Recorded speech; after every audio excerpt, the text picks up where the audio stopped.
It's as Bea reminds me to record this darn thing. Thank you very much. I knew there was something I hadn't done. It's going to be quite something. Two teams that are flying high. Wrexham top, of course, and a clash between teams who have spent good money in order to get promotion again this season into the Championship. So the Wrexham team, unsurprisingly, is unchanged from the side that beat Shrewsbury Town in the last round of league matches. So Arthur Okonkwo is in goal. Three centre-backs, Owen O'Connell, Tom O'Connor and Max Cleworth. Wing-backs, Ryan Barnett and James McLean. In midfield, George Dobson, Ollie Rathbone and Elliot Lee. Up front, Jack Marriott and Ollie Palmer.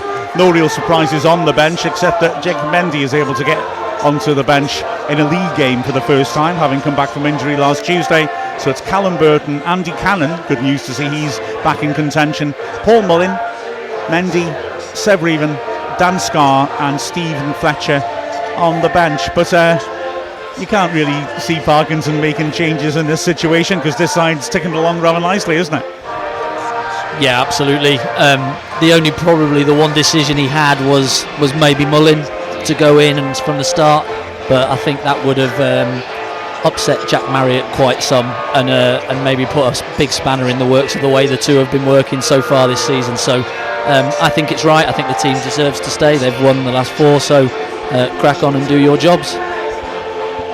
Yeah, fully agree with Andy. I think there were some decent performances on Tuesday night against Salford, but no one did anything too much to get ahead of these lads who are starting week in, week out in the league. So no, I agree. I think they had to do the same 11 as it was against Shrewsbury. Hopefully it could be the same result. Yeah, exactly. I mean, no matter how important Mullin is to us, a player starts like Marriott does, and who's playing as Marriott does as well. How do you have that conversation with him? I mean, that's impossible, I think, to look at that. I was wondering as well about if Cannon's fit enough for the bench, is he fit enough to start? But then Rathbone showed last Saturday he's got plenty of quality about him. Well, I think you'd kill off Marriott pretty much if he's playing as well as he's played for Wrexham, out of his skin at the moment. He's scoring goals, he's doing his job to the nth degree, and you leave him out. He's like, where have I got to go now? Do you know what I mean? To get into this team, and that confidence then gets a big hit. So yes, you're doing your job. You're doing it very well for the team. Keep doing it, because Mullin's right behind you. Yeah, exactly, a motivation for him as well. And then on the bench, I mean, apart from the fact we've got solidity in the players like Scarr and Mendy, but you've also got quite a lot of thrust from on the bench there as well, haven't you? Andy Cannon can come on and inject energy and forward movement into midfield. Reven, of course, is super fast. Fletcher off the bench, well, he's becoming in his twilight years a specialist off the bench now with the impact that he makes. I can't believe I just said his twilight. That sounded terribly depressing, didn't it? I wish I hadn't done that. And then, of course, Paul Mullin, who is quite tasty as well. So our bench, is good to say, really looks like something that a sharp operator like Parkinson can use to alter games if he has to. Yeah, definitely. I think tonight we look really strong on the bench, and you still think there's a number of ones who haven't actually made it onto the bench. When you think of Mo Fowles obviously come out, the ones who started on Tuesday who aren't in the squad as well. So it's really strong, and it puts us in a great position. If we're holding on to something or still looking to get something later on, then we've got that quality to come on and maybe get that. Yeah, seeing Andy Cannon back as well is great, because when he hobbled off at Peterborough, you don't really know how long that could be. Very, very sensible in the time of the game, the 2-0 up. They were able to just make that change and maybe just him save himself a little bit of any more danger and any more tear. And that's brilliant, because in a couple of weeks he's back on the bench and looks like he's back raring to go, and he's going to have to now wait like the rest of them are waiting to get back in the team when he's got a chance. Yeah, how ironic the way he started the season. But yeah, he'll have to wait his go, because Rathbone did very well and that win over Shrewsbury, who didn't. As for Birmingham, now, for once we get to play against a team and say, well, they're the big spenders, they are, for once. I mean, just to give you an illustration of that, I mean, we all know about Jay Stansfield, who starts tonight, signing for, well, they're a bit coy what the exact figure is, but it certainly was 5 figures. Sorry, hang on, I can't count, 8 figures. A-level maths, that's what it gives you. 8 figures, definitely. which is astonishing in a League One record, fair enough. But for me, maybe the context is, if you look at their defence, they've bought Christoph Klara, the centre-back, from the Bundesliga. He plays over 30 games, well, over 35 games in the Bundesliga last season, and 2.5 million. That's still 5 times more than Rob and Ryan have spent on a player. And you know, the atmosphere here, it just reminds you, this is a club that really shouldn't be dropping itself down into League One. And with the players they've got, they're going to give us a bit of a test today. Yeah, definitely. And like you say, Mark, on recruitment, I think it's clear that they're building a championship side. This is a championship side, you know. Maybe not a championship side that's necessarily going to challenge to get up to the Premiership, but definitely one that's going to be fighting and going to be competing each week. So that's what they're building here, and yeah, like you say, the atmosphere is unbelievable. There's, you know, over 30,000 here, I think, tonight, and there were bums on seats with 15 minutes to kick off, and so it shows how excited everyone is to get this game up and going. Well, this club's had the same pick-me-up from the new owner as ours has, you know, and they've you can see from the fans that are in here, just under 30,000. I think it's going to be, there's a party going on in here, and it's going to be a brilliant game, because it's two really good sides, completely contrasting teams as well. With one, we enjoy not having the ball that much, and Birmingham, they love having it, and they are the most possession out of any team in League One. You know, they've made the most passes in the final third out of any team in League One. So this is going to be two contrasting styles, but really intriguing to see how they go. Yeah, exactly. Like you say, it's a hell of a party. Hopefully we can be the toddler who wanders in and pushes the kid who's having the party's face into their cake. That's the image in my head today. That Birmingham side. Now, interesting in goal, because Bailey, Peacock, Farrell, not 3 men, just 1. He's a Northern Ireland international, of course, played nearly 50 caps for Northern Ireland, but there's a lot of speculation about whether he'd keep his place today. He's already made a mistake against Wigan that gifted them a goal. He made a mistake then in the international break for Northern Ireland as well, but he keeps his place. There is a change at right back though, as Tomoki Iwata comes in. Left hand side, Alex Cochrane loves to get forwards. Centre backs, Christian Bielik and Christoph Klara, the player I talked about earlier, are a really quality pairing, and it's hard to get past them. But having said that, they've not kept a clean sheet there this season, and there is perhaps that suspicion that as a unit they still have a little bit of gelling to do with the little money they've spent. The double pivot in midfield pairs Taylor Gardner-Hodgson with Pike Seung-ko, and Pike, hugely highly rated player. I can't help thinking that when watching them against Reading, because they played very poorly in the first game of the season here against Reading, who were unlucky not to win. Pike is a lovely passer of the ball, lovely technical player. As the teams come out, you got the old flamethrowers going up in the air, fireworks. It's all very American, Mark. It's all gone very American. It is, isn't it? Was it like this yesterday when Glenn did no play drill, or? In short, no. Fair enough. Yeah. So the teams come out to a terrific cacophony. Like I said, just feel that Pike Seung-ko is a high quality technical player, but in that Reading match you just felt that if you can get around him, he's a bit too cautious, wanting to keep the ball and slows things down. Are we able to maybe do that with the energy we have up front, putting pressure on the ball? The second line is class. On the right hand side is the guy we were talking about, Jay Stansfield, who's, you know, expected to be playing a full role for Fulham in the Premier League this season, and they brought him in. Wow, that's quite a signing. They're already speculating about how you accommodate him and the central striker Alfie May in the same team. Stansfield will play on the right, it looks like. He did that against Walsall in the Bristol Street Trophies when Birmingham picked a pretty strong side, and frankly, apparently it didn't work that well. Having said that, he's got a lot of class. On the left hand side, Emil Hansen is a good winger, good wide player who has end product. He looks good, but he gets decent delivery in. And then in the hole, Williamson, Icelandic international, is a player I really like the look of. He's very big and physical, but he's technical too. He can strike the ball, and that is a strong lineup. On the bench, they've got the likes of Lyndon Dykes, who, you know, missed the European Championships through injury, and Scotland missed him. That's the calibre of player who can't get into this team. They've also got Keshi Anderson on the bench, who was supposed to be not fit enough to play today, and he's a good player coming on and playing in wide positions. Again, a mixture of aggression and pace. So as on our screens we can see David Beckham is sitting next to Tom Brady. Yeah. Oh, and Gary Neville, bless him. So very much David Beckham's page boy. Oh, he stayed behind him on the wing. So yes, I mean it's a hell of a challenge, Birmingham, but then you come into football for these challenges. A huge club, you know, with a lot of history to it and a big following, as you can see right in front of your eyes. They have spent money, they were desperate to get out, they have to win the league. It's as simple as that with the amount of money that they've spent. So the pressure is on. We know what that's like, we've done that, we've been in that position, and so we know how, when a team you're coming up against are expected to win, how you can potentially get under their skin a little bit and make things a little bit awkward, more awkward than they would hope.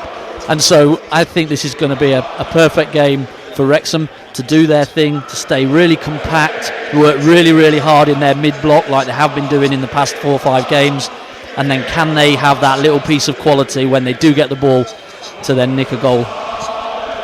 Yeah, I totally agree with Andy. I think it's just going to be a really interesting matchup. Really interesting to see how both teams sort of approach it. Obviously, so far the season's still really early, but Birmingham have had some of the highest, possession in their games, whereas Wrexham have been on the lower sides of things.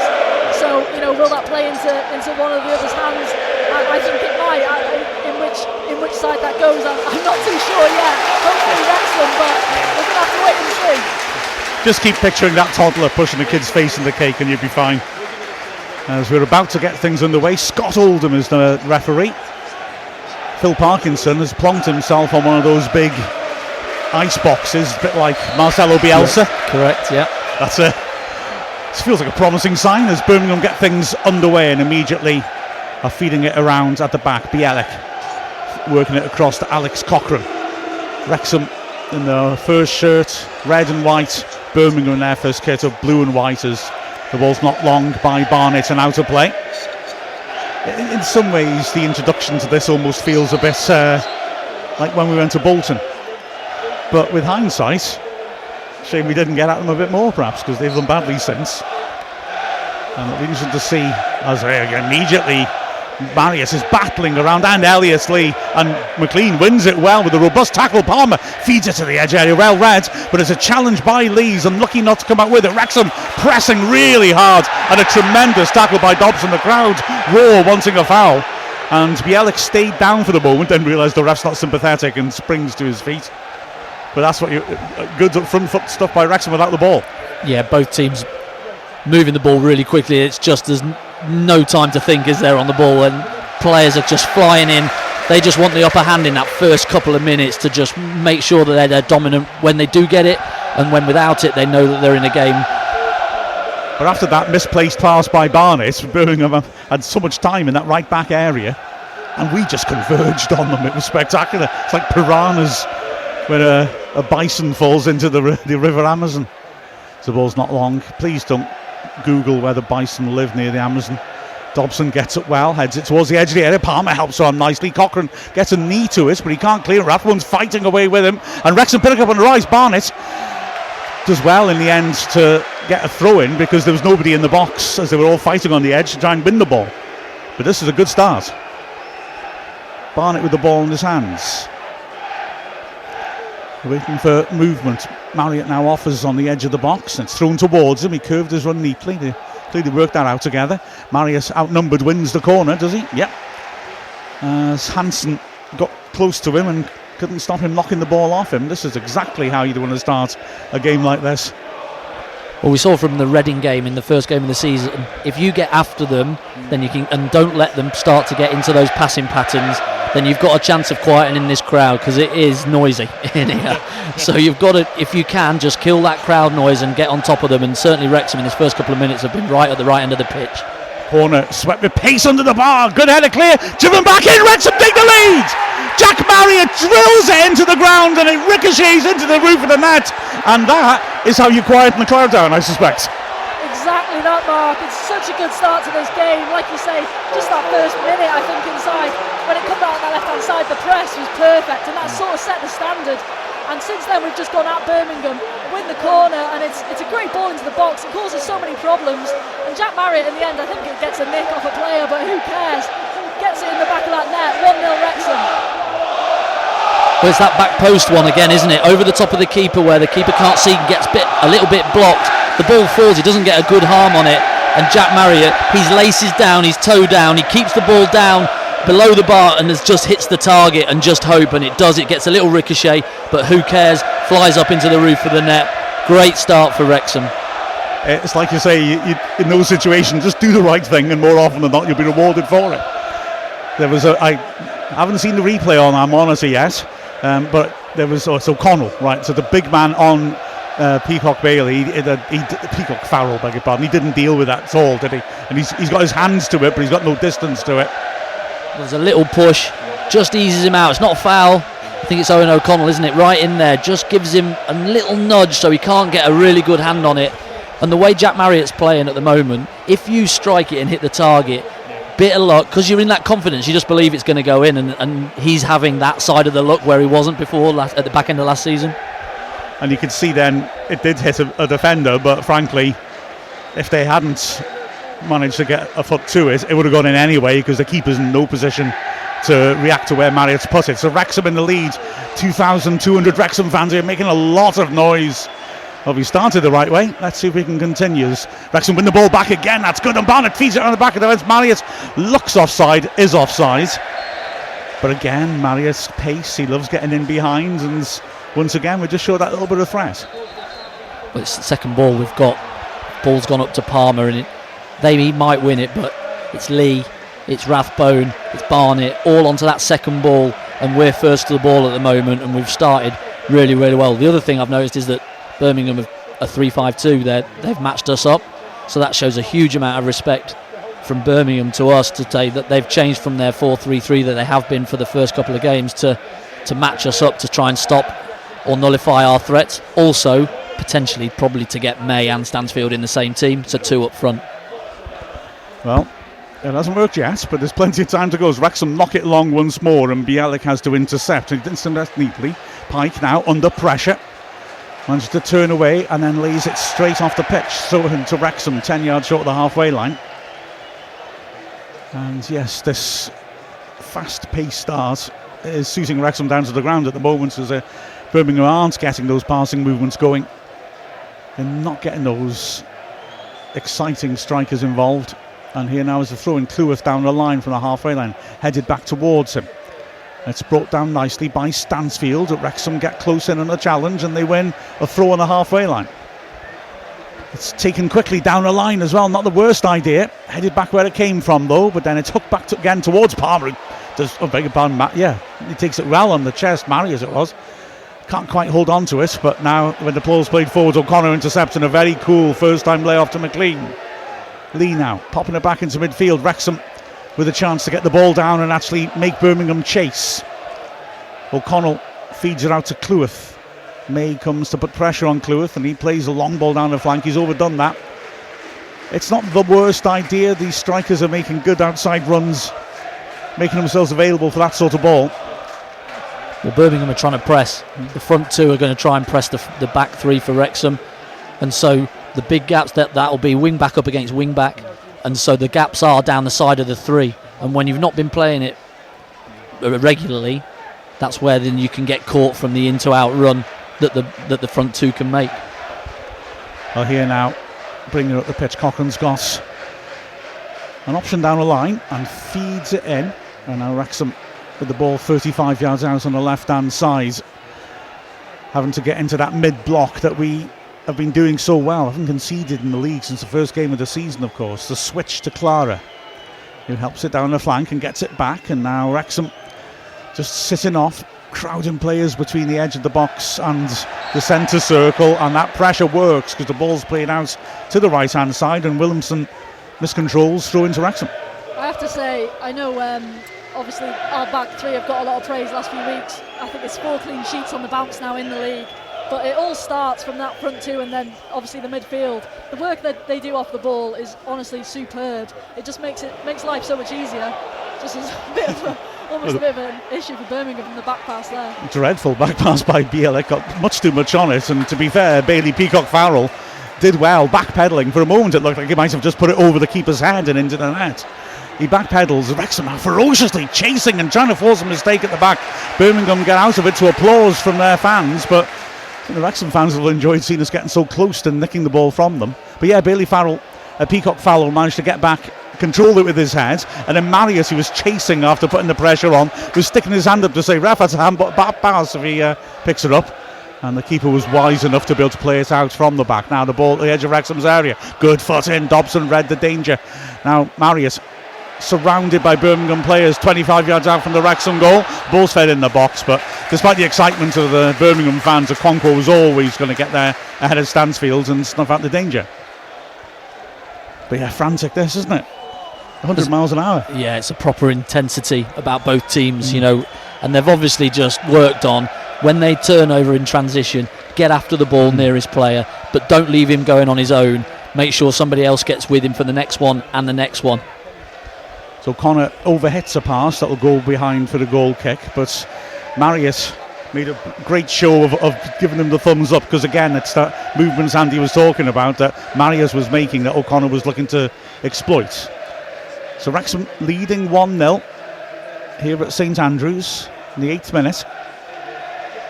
This Birmingham was set up for the short goal kick, but they're not going to use this. They've watched the Peterborough match, and that's a key idea actually. The keeper's gone very long, important for Tim O'Connell. Stansfield is trying to get on the end of that. There's a throw in now by the corner flag to Birmingham after O'Connell's interception. Pike round the corner, that's a nice pass, but it's a poor touch by Stansfield. Throw to Wrexham. That was quite cute though, setting themselves up for the short goal kick and then picking a great ball over the top.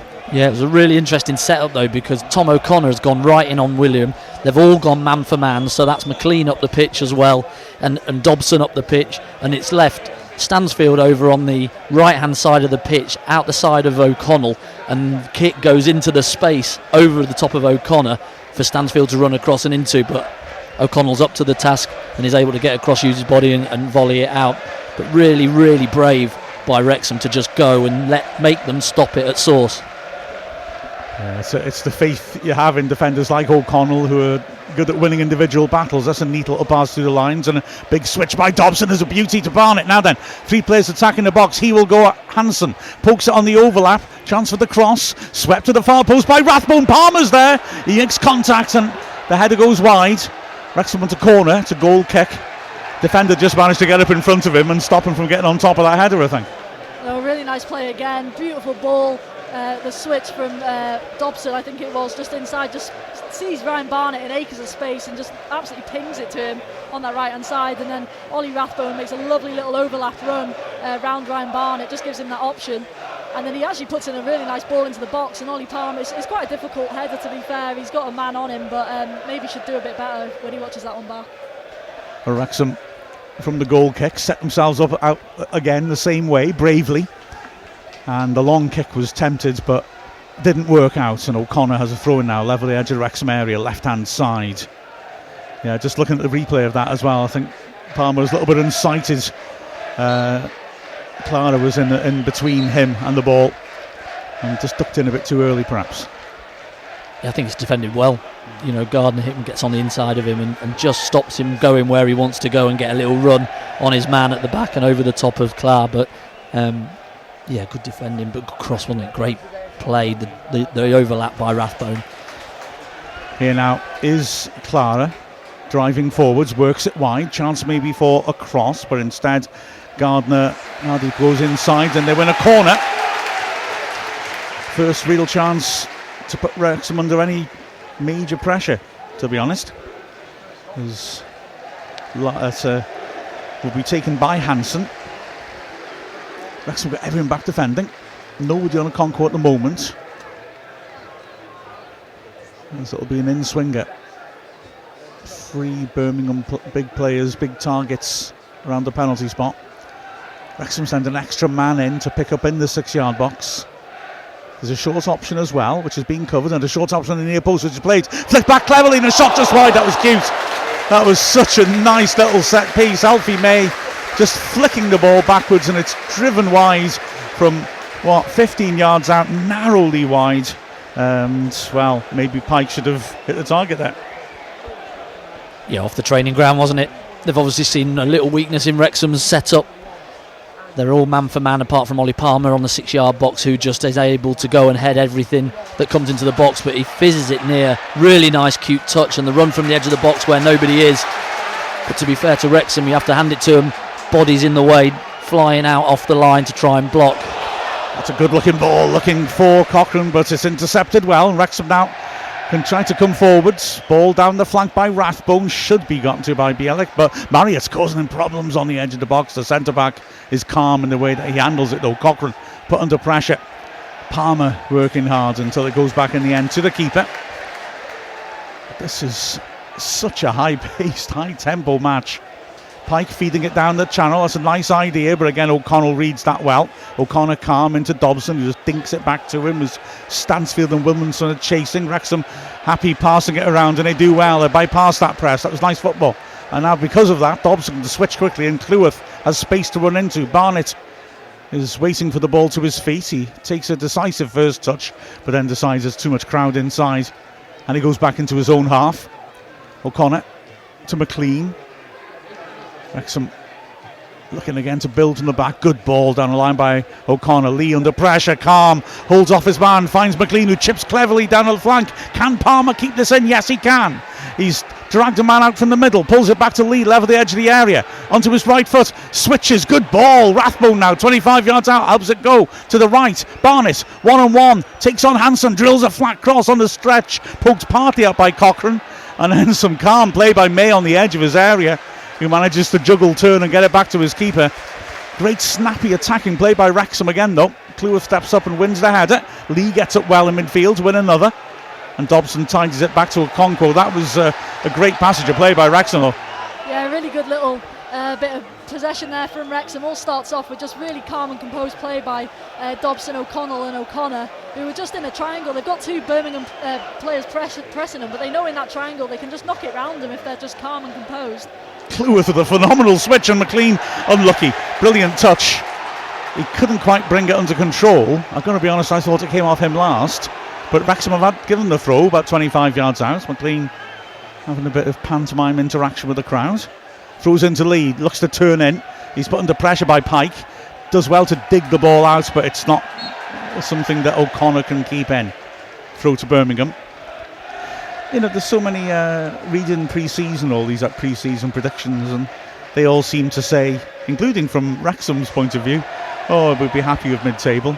I'd be really unhappy if a team that can go to Birmingham and play like this comes 10th. I've got to say, I'd be asking questions then. Yeah, I don't think that we expected Wrexham to be so good so soon. Yeah. You know, because it's the same team as finished the season last year, and yes, they were very good at the end of last season. It's just George Dobson that's been dropped in there. He's the only difference really.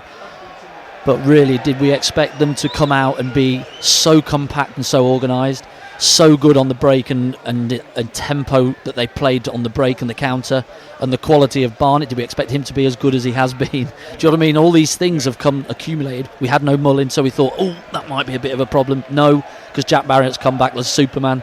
Do you know what I mean? So there's all these factors that have come back to the season, and they've all looked ridiculously fit. Yeah, absolutely. Yeah, I did expect all those things, but never mind. Well, there's Birmingham now looking to move the ball around. Wrexham are really trying to deny them time on the ball. In the end, Iwata pops it backwards neatly to Cochrane, who's now playing as a left-sided centre-back rather than a wing-back, or full-back, as I say, as he usually did. Iwata keeps the ball moving over to the right-hand side. Here's Clara. He carries it to the corner of the box, then lays it out wide. And, well, the Gardner Eriksson thinks about playing the cross. Maybe he wishes he did now, because his teammates squandered the ball, and Chris Davis is absolutely furious.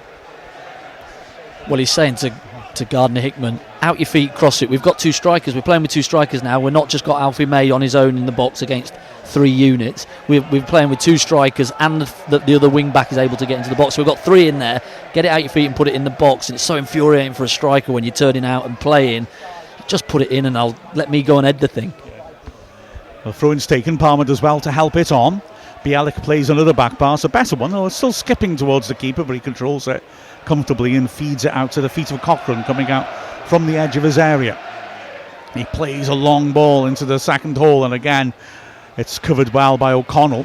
His clearance is blocked. He's done well to recover and just poke the ball inside to Cleworth, and then Dobson very calmly pops it back into his penalty area with players swarming around him, and Wrexham again looking to find little angles. It's Elliot Lee now picking up a neat ball from O'Connor. Cleworth now, and Birmingham's press loses a little bit of fire as Cleworth knocks it long. Cochrane intercepts. Hansen turning it inside, well read again by Cleworth, and again it's tidied up Rathbone this time. Wrexham looking confident and comfortable on the ball, moving it around well. They know where their teammates are, as McLean illustrates that. Nice first time ball to Dobson, who plays a little give and go. McLean instead plays it over the top, and Palmer is again herring onto it. Left hand side, Marriott's attacking the 6-yard box. Palmer tried to take on his man and had a heavy touch. It's carried out to McLean though, who keeps it in, takes on his man, step over, drills the cross. It's well defended, and now Williamson will tidy it up. The defender who did that then was Gardner Hickman.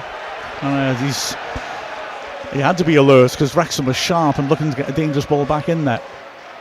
Now that's nice passing by Cochrane to find Pike, who immediately helps it on, and Williamson's got a bit of space as he crosses the halfway line, feeds it out wide.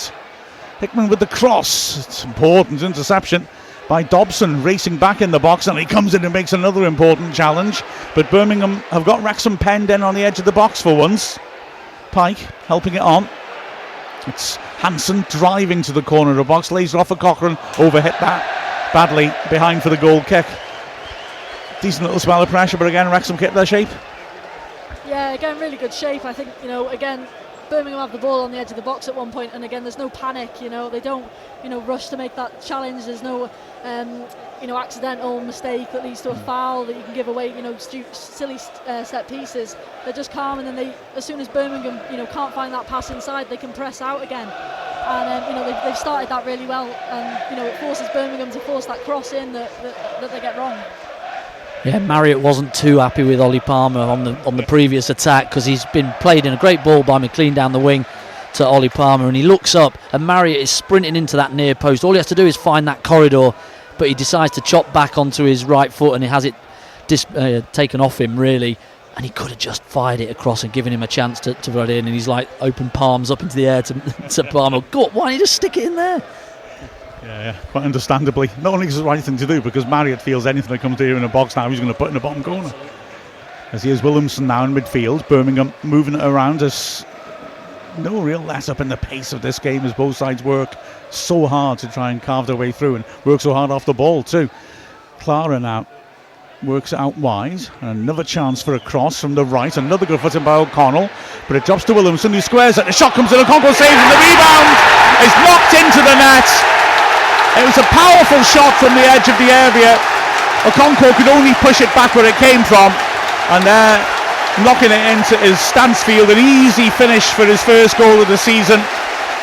And Wrexham will be disappointed, having started so well, that a goal's come from a shot from outside the box. Yeah, well, it's Chris Davis remonstrating to Gardner Hickman to put the cross in the box. Don't wait, because there's players in there, and both of them have come from two of his crosses. Earlier he put one in that we had to clear, and then the second one is cleared to Williamson on the edge of the box. Strike, he's set for a strike, and Stansfield's the first one to react to it, puts it in. Yeah, to be fair, I don't think O'Connell can do much more. Jay Stanfield is just more alive. He's got that striker's instinct that it's going to fall to him. And that's why you pay the big money for him, I guess. He took it away really nicely. I think Arthur will probably be really disappointed with where he spilt it though.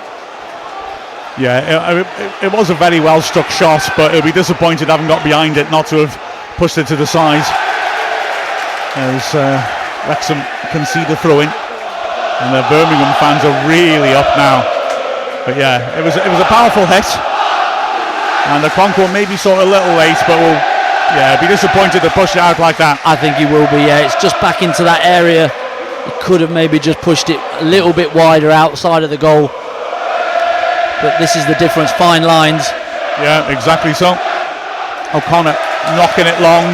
Chris Davis catches that and wants the throw to be taken quickly. It's thrown back to the halfway line. They're showing Brady celebrating that goal, and Well, actually, he'll be in the seats just in front of us, I guess. The ball's knocked into the Wrexham box, so Okonkwo takes it. But Wrexham has certainly shown that we can go toe-to-toe with Birmingham and need to keep going with that game plan. Never mind the blow of conceding a goal. This approach is working. They need to keep going and back themselves. As Okonkwo drops the ball at his feet and hits it long. It's a very long one. Palmer goes down, feeling he was fouled. He and Marius complain as the ball's retrieved by Cochrane by his corner flag. He plays it in the box and Pike feeds it back to his goalkeeper. Rathbone forces him to knock it out of play. Throw to Wrexham, 25 yards out. And Cleworth will let Barnett take it. He's stolen a fair few yards. So level the edge of the box as he prepares to take it. The ref seems happy with that. It's flicked back to him nicely by Rathbone. Hooks in an early cross. He's looking for Marius, but it's intercepted by Bielik. Ron Barnett battling to try and win it back on the edge of the box. And he has done. He's surrounded by defenders and he wriggles between two. Gives Marius something to fight for. Good strong defending by Bielik to knock him off the ball. Birmingham being tested there, but now here's the burst of Cochrane, who feeds it down the flank. Intercepted well. And it'll go out for a throw and a halfway down to Birmingham. With manager Davis urging his team on. And again telling Gardner Hickman, get up, get wise, stretch them. It's fed across to the right hand side. And Clara into midfield. Williamson straight back to him. Wrexham still looking to be energetic. Lee forcing a backwards pass. And now they have to keep their shape as Birmingham finds some space on the left hand side. Cochrane quickly onto Hansen to let him have a run at Barnett. Rathbone's come across to help, pulled back, and the cross comes in. Good diving header, clear that by O'Connor. Cross comes in again, well blocked by Rathbone, and it'll be smashed clear by Barnett for the throw in midfield. Wrexham just having to dig deep now and just earn the right to stay in the game. Both teams want to dominate the tempo. They wanted to play at their tempo, so one team sprints to get the ball to get the throw in. If it goes the other way, they go even quicker to get it back in to try. We know we're not going to let you dictate it to us. We're going to dictate to you. Here's Williamson on the right. Birmingham having the best spell of possession in the Wrexham half. It's switched nicely to the left, and again Cochrane can come forwards. Hansen again running up Barnett. Again Rathbone comes across to do his duty, so it's pulled back, and Cochrane again tries to cross from deep. Rathbone charges it down. Throw level the edge of the area. Hansen trying to drive Barnett back. Rathbone having to drop off and then allowing that space for Hansen to just pull it back, because Cochrane of course is normally an attacking fullback as a foul throw is given against Birmingham, and so that's working quite well. They're working Cochrane to some half decent positions. Yeah, I think he's actually given the pull of the shirt on Jack Marriott. Jack Marriott spotted it that they've got a man spare, and he's gone to get the ball off him, and he's just been tugged back. So good call by the ref actually, because they had an extra man spare there that could have caused us a few issues. Oh, this was a great spot that. So free kick on the edge of the box. I love referees, generally excellent. Gulp. Okonkwo will take this free kick. Palmer is waiting on the right hand side on the flank, and then Okonkwo thinks about playing it short to O'Connor, and the crowds complain that he's wasting time. Okonkwo does eventually go long. Palmer leaps, flicks that on beautifully. Marriott's shirt's being pulled all over the place with good strength, holds on to it and does well to pass it back to Cleworth. Wrexham with it in their half. Stansfield's tearing along trying to chase. Wrexham work it to O'Connor, but that's well read as he tries to feed it forwards, and now the ball is helped on to Stansfield, nicely off towards May. Great tackle by Dobson. Ball played into the box again though. Hansen gets there first, swings it in, and it's well defended. Another corner. Cleworth had to get across quickly, and we're starting to get pushed back more and more now, aren't we? It's harder to get those out balls. Well, the press from Birmingham was very, very good. Just Wrexham's the slower the pass, the quicker the press can come, and just a miscommunication there, and then they're on the break.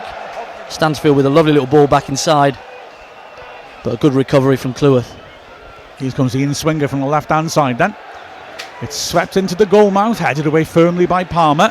Barnett on the edge of the box, beaten to it in the air, and an attempt is struck from the edge of the box, which goes way off target. It was an ambitious attempt, that, to say the least.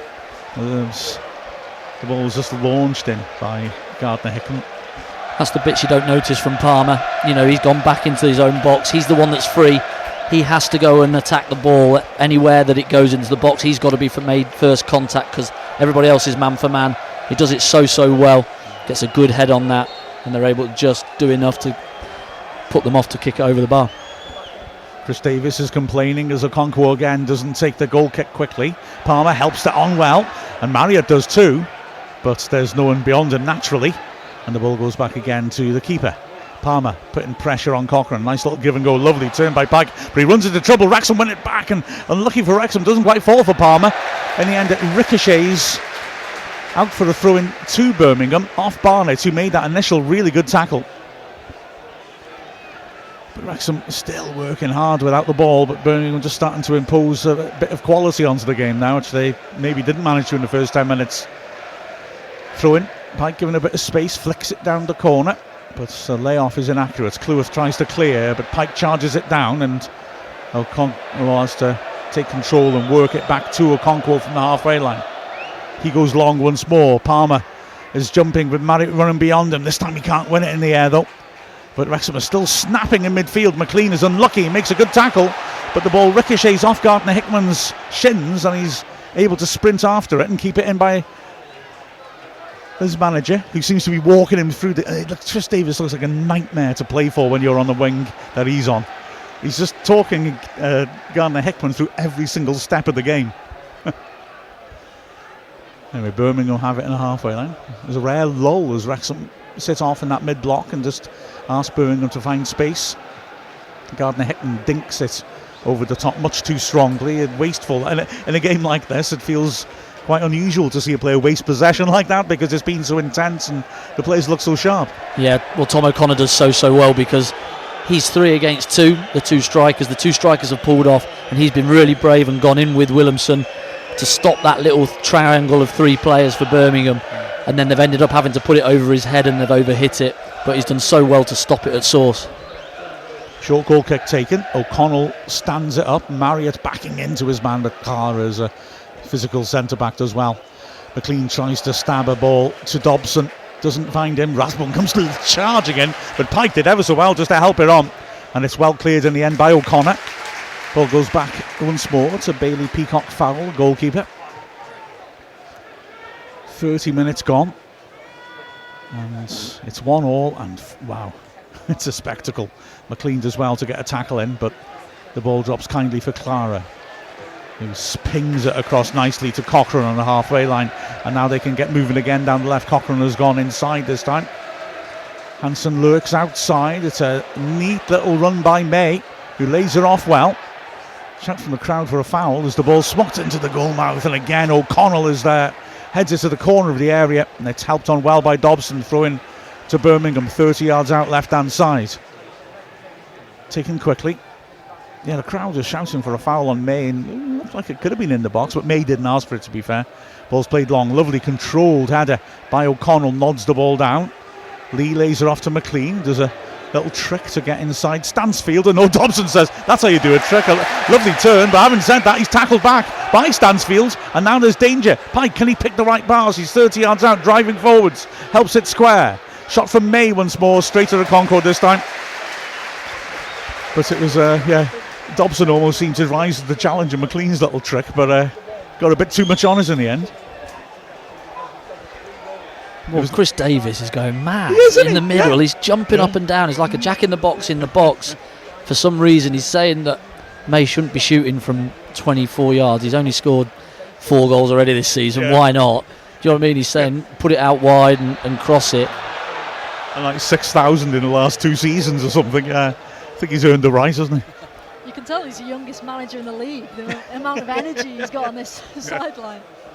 He's got to have a GPS on him, hasn't he? As that's a good ball in towards Palmer. Edge of the box, brings it down well.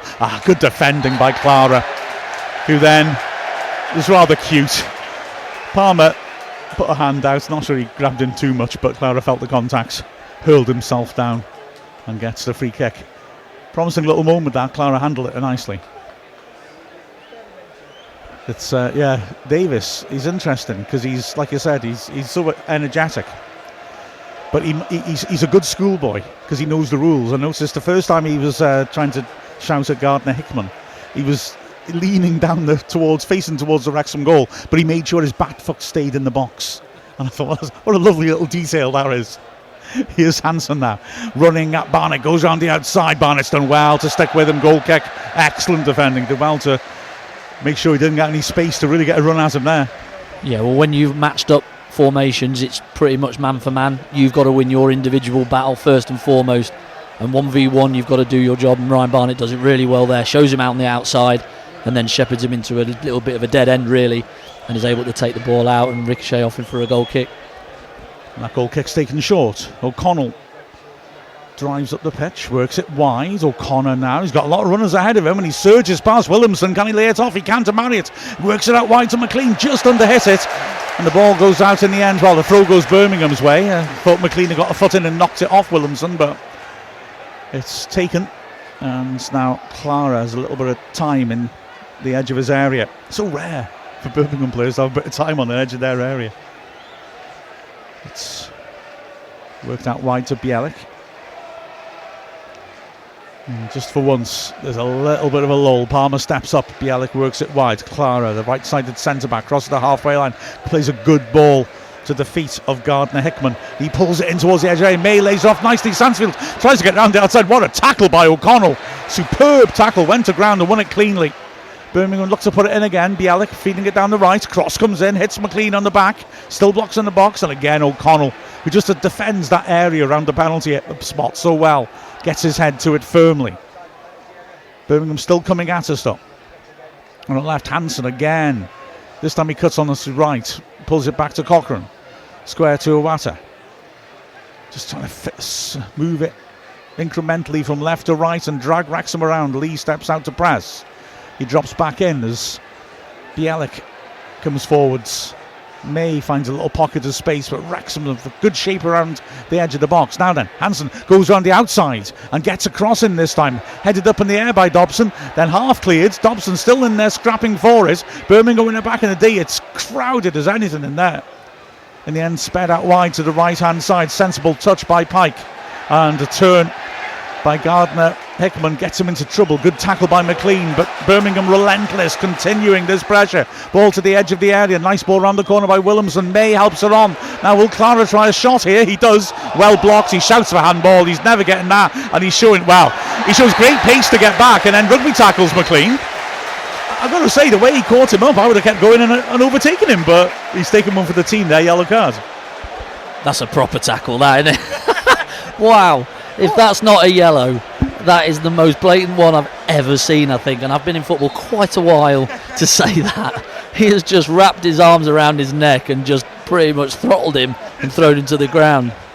Yeah, like you say, Andy, he's proper gone for his neck. I'd say less of a tackle, more of an assault, to be honest with you. James McLean's has been absolutely wiped out. A very deserved yellow, like you say. That was insane. I look at the pace he showed to chase as well, just because he was so determined to grab James McLean and pull him down. Anyway, free kick comes to nothing. O'Connell left it in the box and wasn't used.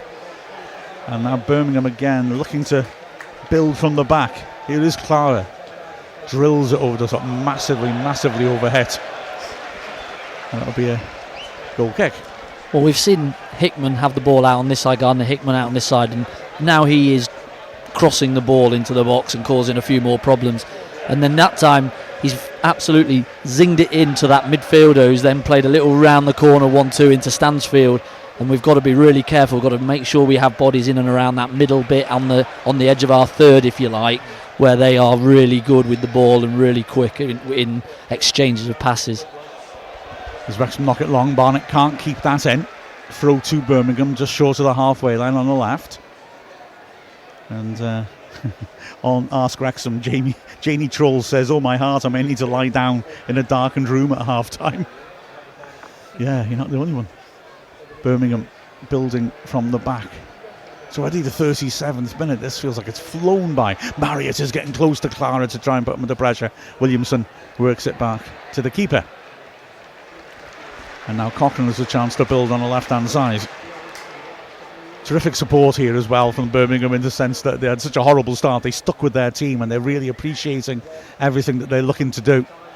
little bits of applause for small parts of play that are fairly routine, but they're appreciating what they're looking to achieve. As here now is Gardner-Hickman feeding it backwards. Again, Wrexham defending the edge of the box, but the midfield have been able to get out a bit more this time to put a bit of pressure on the ball. And as Clara feeds it backwards, he had to really, because Wrexham had made a little pressing pockets there, which they've now gone back into. Lovely feet by Clara to get it back to Bielik. It's now fed over to Cochrane. And he's quick to move it on once more. May is offering in a little half space. Cochrane wants to switch and pings a great ball out to Gardner-Hickman, and he's got McLean isolated. Swings the early cross at the far post. It's a good one. Barnett gets across and gets it ahead of Hansen. Not sure if he got a touch or not, but it was important he beat Hansen to that and flicked her on, and then the ball into the box is poor. Cleworth launches it away. He just wants it to go out of play so Wrexham can regroup and step out from the box, but it doesn't go out. And now here Birmingham come again. Williamson trying to run in and drive the defenders further back. The ball doesn't go in his direction, but helps on neatly. And now Hansen back into midfield. Pike, little long-time touch. Birmingham just moving it around to the back, looking for spaces. They play that diagonal again to Gardner-Hickman, who brings it down nicely. McLean tight to him. And McLean, well, they collide off the ball, not so as much in it. The ref didn't think so. Ball into the box, good stretch to intercept by Dobson, dropping off behind the back three. And Wrexham half clear it. Marriott gets up, nods it into a dangerous area, but Iwata stumbles. Marriott, well, was he fouled? Referee says not as he goes to ground. He isn't protesting too much. As Pike goes, beats one man, feeds to the edge. Williamson takes a touch. He wants to hit this. He dribbles into trouble in the end. And a good foot in once more. Rathbone this time. But Wrexham are having to dig deep here. Ball over to the left once more. Hansen against Barnett once more. Cochrane goes on the overlap and is used. Barnett sticks with him. Cross comes in. It's a nice looking shape to it, but he's dropped it onto the roof of the net. And Wrexham will be glad that the ball's gone dead, frankly. Yeah, well, in possession, Birmingham are really just stepping on, and they're not, Wrexham are dropping into their low block, and the back three of Birmingham are really stepping in with them and just overloading them in all departments, and they're moving the ball so quickly. They're just going to have to dig in for this next few minutes, I think, and make sure that they don't concede. Try and get in at half time. Obviously, the intent and the tempo that the game's been played at, impossible to keep up for 45, never mind 90. So you're just seeing that little bit of a lull, and if one player doesn't go, then they're out. Okonkwo then hits it long, right footed. Again, lots of distance on that. Palmer gets ahead of his man, gets his head on it, but it goes backwards. Rathbone battles and heads it deeper into Birmingham territory. Cochrane plays a ball down the flank, which was just too high for me, and then the ball gets away from Rathbone. So Wrexham having to defend again. Big interception that, as the ball was fed down the flank by Barnett. And now in a crowd, Dobson is again calm, plays it back. Dobson again, this is a sort of situation where he can impose himself in little tight pockets. He just keeps his cool. He's O'Connor now, driving forward. That's a good idea, unlucky. Just behind Lee, it was a nice idea. And now here's Iwata driving through the middle of the pitch. He's got Stansfield making a run on the outside, and that's created space, which allows Gardner-Hickman to come forwards. Clara now working it across to Cochrane, over to the left to Hansen. Cochrane doesn't make a supporting run this time. He waits until it's fed back to him. 25 yards out, switches to Clara. Clara lifts it in. A firm header clear from Cleworth. And lead as well to get up and beat Clara, if only to earn a bit of respite. Although Rathbone, fantastic pace that. Well, he's penalised as he sprints past Pike for clipping him. Why? I don't know. He is arguing. My argument here, and I know it's a bit naive, is why would you trip someone over deliberately if you are clearly going to outsprint him? But yeah, he hasn't meant to, but he has contact on him, and you've got to give him the free kick. But again, really good play. Yeah. Well, that's tremendous work by O'Connor, who is pointing out that in the end he was grabbed hold of and pulled to the ground by Clara, who's just been booked for doing the same thing. To be fair, I don't think it was anything like the same. Nothing's the same sort of challenge as the one on McLean. But he did have sort of a point. He did well to bring the ball out from danger. They're showing a replay now of Rathbone. And yeah, okay, you have to give him. Fair enough. I just like it when the refs don't. Pike goes back to the edge of his area. Wrexham have committed a few players into the Birmingham half. They've not been able to force them into a cul-de-sac. Clara trying to feed it forwards, intercepted. McLean's pass was in danger of not finding O'Connor, but he got there and he popped the ball over the top, which, if Iwata hadn't been alert covering his defenders, might have sent Marriott in down the left channel. As there is, Cochrane continues to come forwards to the halfway line. It's still 1-1. Half-time approaching. And this has been, well, gripping. 2 minutes plus added time. And Wrexham need to just close this half out, having started so brightly, but then since then really having to work hard and suffer to repel Birmingham. Here now on the left is Cochrane, carrying it forwards. Rathbone makes him pass it wide. Hansen cutting inside, then outside. He allows Pike to take over. That's a good pass. He's progressed Bialik, who quickly sweeps it to the right again. McLean is facing off Gardner Hickman. He blocks the cross. It'll be another corner. As Wrexham just having to dig in. This just feels like a game. It'll be interesting to see how substitutions might affect the second half as well, because the die seems to be cast now. Cochrane will take the in-swinging corner from the right-hand side. Again, Wrexham naturally with everyone back defending. As Cochrane spots it up. Referee has seen something he doesn't like in the goalmouth. And he's had a word. Now we're able to go again. So, corner. Right-hand side. Cochrane signals. Slings it in left-footed beyond the far post again. It's a good header away. And Wrexham managed to scoop it on a bit further. Throw in, level the edge of the area. Wrexham working hard now, putting pressure on. Only 1 minute added time, which I guess indicates how quickly this game has gone in terms of its tempo. There have been hardly any pauses. Here now, chances. Stansfield's made a nice little run for the keeper to pick him out again, but he's put it on O'Connell's head, and O'Connell was aware what's around him. But he finds McLean, who then misses his volleyed clearance completely. And Wrexham are going to have to defend through this last minute as the ball is fed back and to midfield. Iwata gives it to Bialik. Crowd telling him to shoot. Sensibly he doesn't. Cochrane to Hansen, one last chance to run at Barnett. He comes again onto his right foot, sweeps it in, headed away partially, helped on by Iwata. Lovely receive of the ball by Gardner Hickman, but he can't turn away from McLean, and he's had to go backwards. And Wrexham are really trying to hold Birmingham at arm's length until the whistle goes and brings some relief. Nice footwork by Clara to turn away from Palmer. Takes on McLean. Good tackle by McLean. Throw in to Birmingham, level at the edge of the box, and the ref is going to... No, he's not going to give them time to take it, but the crowd stand and applaud no matter who you're supporting. That was high tempo, fun stuff, that, wasn't it? Yeah, really good first half of football for both sides, really. I think, at the end, last few 20 minutes or so, I think Wrexham will be delighted to go in at 1-1. I think they were really penned back for that last, since Birmingham got the goal. Birmingham seemed to have a lot of momentum and maybe should have taken a few more chances, but no, they'll both be delighted with how both sides have played, and I think it's a real good advert for League One.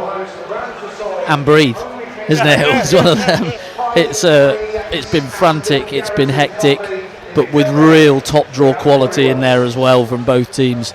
Yes, Birmingham have come into the game. It's exactly how we expected the game to go. We just got a really early goal, which meant that put the cat amongst the pigeons, really.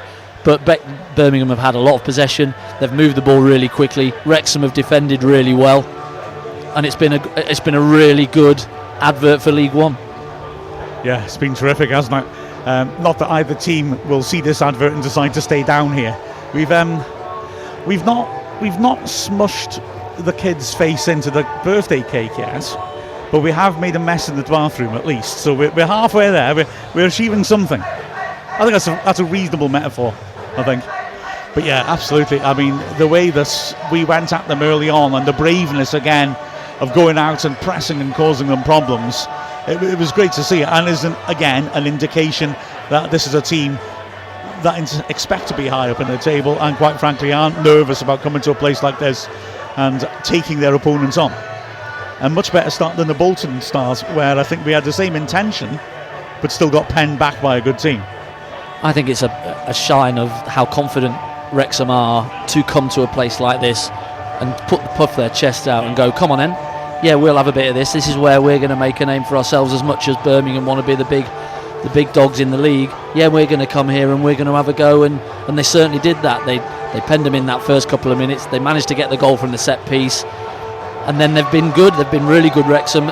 Yes, Birmingham have come into the game. They've grown into the game. Just in the stat there of 71% possession, and it just shows that will tell eventually if you stop working hard. And that last 15 minutes, they're just taking that foot just slightly off the gas. It's impossible to keep that tempo going. And Birmingham have come back into the game. Great to get in at 1-1. Great to have a breather and get your drinks on board and then go again. And like you said, Mark, I think substitutions are going to be really key in this next second half. I mean, when you look at people like, say, Cannon, somebody who comes on to help that press, to just relieve tired legs and things like that. Yeah, you just think that, the use of the benches is going to be really interesting, could be decisive. Plus, of course, the fact that, when players do tire, we can throw on people like Reven, who've got such pace. So we've got a lot of options on the bench, despite the fact we're playing against a team with a fabulous squad. And so have they. Yeah. Yeah, so trying to avoid that. It's two fantastically built squads of quality, and so this game is just poised beautifully for a great second half. Yes, Birmingham are going to have a lot of possession. Can Wrexham come out and do as they did in the first half and really take the game to them? They were really good in possession, Wrexham, when they had it in that first part. So just go back to that. Let's try and keep the ball a little bit longer when we do get it, and let's try and cause them a few problems as well. Yeah, I fully agree with Andy. I think there's been moments where maybe Birmingham have made the mistake, or we've nicked it when they've been in full throttle possession going at us, and we haven't quite taken advantage of it on the counter. We've sort of wasted those opportunities where it might have been Ollie Palmer and Jack Marriott have just been that distance has just been a bit too big. If one of them's won the flick on, the other's just not close enough. But that happens when they're working hard in that defensive shape. So definitely second half. I totally agree with both of you. I think substitutions are going to be massive. I'd love to see maybe Revan get on this left hand side, cause Clara a few issues. Now he's on a yellow as well. I think obviously Mullen could do the same if he gets on. It'll be interesting to see. I think it's an indication, just looking at these stats that immediately disappear off the screen, so I can't look at them. Thank you, EFL. An interesting stat to me was that they've had 3 shots on target. Well, you think about it, if that's accurate, that's the shot that Okonkwo pushed out, the shot that Stansfield put in, and the shot by May from the edge of the area. Was it May? I can't remember. It went straight at Okonkwo. So despite the pressure and despite the fact that they are good at working little overloads and working positions where they can try and get a shooting position, they are actually restricted to shots outside the box and then the rebound from one of them, which says a lot about how we're defending our penalty area. Yeah, absolutely. And it is the 3 centre halves. They are really right out to the ball. If anything comes in that area, they're right on top of it. They're trying to get a little toe in. They're really, really tight, not giving them half a yard to get those shots off. I think Wrexham's shape has been really good. I think they've done well. Could they cause them a few more problems? It's just that in possession, you've worked so hard to get the ball back. That's when you need to use the ball and take your breath. But then Birmingham are flipped the coin and they're coming pressing. And so it's a little bit, I think we just play a bit forward, a bit quick, but we may have to because of the press, and that's where our runners are going, and that's how we've played for the past 5 games, and that's the way that we've won the games. Yeah, exactly. Let's take a little break from the game, and hands up if you've ridden the length of the country in the last week. Mr. Morrell, I'm looking at you. Yes, about 4 o'clock yesterday afternoon I rolled into John O'Groats on my bike, a very weary, weathered person for the last 9 days. I've been biking up, 9 stops, 9 nights, taking its toll a little bit, but a fantastic event, very, very well put on, and just delighted to have raised a fair bit of money for the charity of my choice, close to my heart. And it's been an amazing experience to do it, to be involved in, and to achieve, really, at the end of the day. And I'm feeling it a bit now, I have to say. Well, it doesn't sound like it. Your voice has survived. So well done. I'm glad that you've got padded seats in this press box as well, just for your benefit. Padded seats, but I can't straighten my knee. Oh yeah, that's true. Yeah, that might be an issue when I go to stand up in about an hour's time. Do you want to sit? I'm sorry, everyone, doing a bit of admin in here. Do you want to sit at the end? I'm good. Sure? I'm good. Yeah, I'll just stay here all night, I think. I've been bragging to everyone because I've achieved nothing in my life, so vicariously I want to live through your life now. I've been saying to him, it's not just the fact that he's done this; it's the fact that he's going to be in John O'Groats, but in 24 hours' time he'll be in Birmingham to commentate. I just think just driving from John O'Groats to Birmingham to cover a game it's commitment, there, isn't it? No, it's top commitment, and Andy won't big himself up too much. I know that he's too down to earth to do that, but no, it's an absolutely brilliant what he's been doing last 9 days or so. And yeah, I think if anyone's got any spare money, please donate. I think Thank you. It's still going, isn't it? So. Well, two things I learnt was that it's very hilly in Cornwall, right? And Scotland is longer than you think, and that's in a car. We left at about 4:30, 5 o'clock yesterday in the pouring rain, because it rained 6 days out of 7. But we ended up leaving in bright sunshine, obviously, and came down the 2 days in bright sunshine, which is just so unbelievable. But yeah, we were 5 hours in a car, and I ended up stopping in Glasgow for the night, and you're like, that is a long way, even in a car, never mind a bike. So I didn't really realise that Scotland was so beautiful, first and foremost, but so long. Well, but to be fair, at least travelling from south to north, obviously you've got those lovely prevailing winds behind you, haven't you? So that was the reason why they did change it. So the first 4 times they did it, they did John O'Groats to Land's End and come down. However, they changed it because of the prevailing winds. However, just happened so that this last week the tides have turned or whatever, and there's been a north breeze right into your grid, right on your nose for the first 6 days, and it was only literally the last afternoon that the wind was round and on our backs to take us into John O'Groats, but I think we'd had enough of it by then. There's no nicer feeling in riding up a steep hill with wind in your face, is there? Except for having a toddler push your face into your own birthday cake, which I'm going to continue to come back to until it works. But honestly, it's just fantastic what you've achieved. Fair play to you. The camaraderie that you get with the other riders, you're obviously going past people are coming past you all through the day, because you're setting off at between 6:30 and 7:30 in the morning, and you're coming in. Some people are just nicking in at 7 o'clock at night, which is the cut-off. So we were getting in at sort of 5 o'clock roughly, but you're going past people and you're willing them, come on, keep going, you're chivvying each other on, because sometimes you're in a dark place at times when things are hurting and limbs are hurting.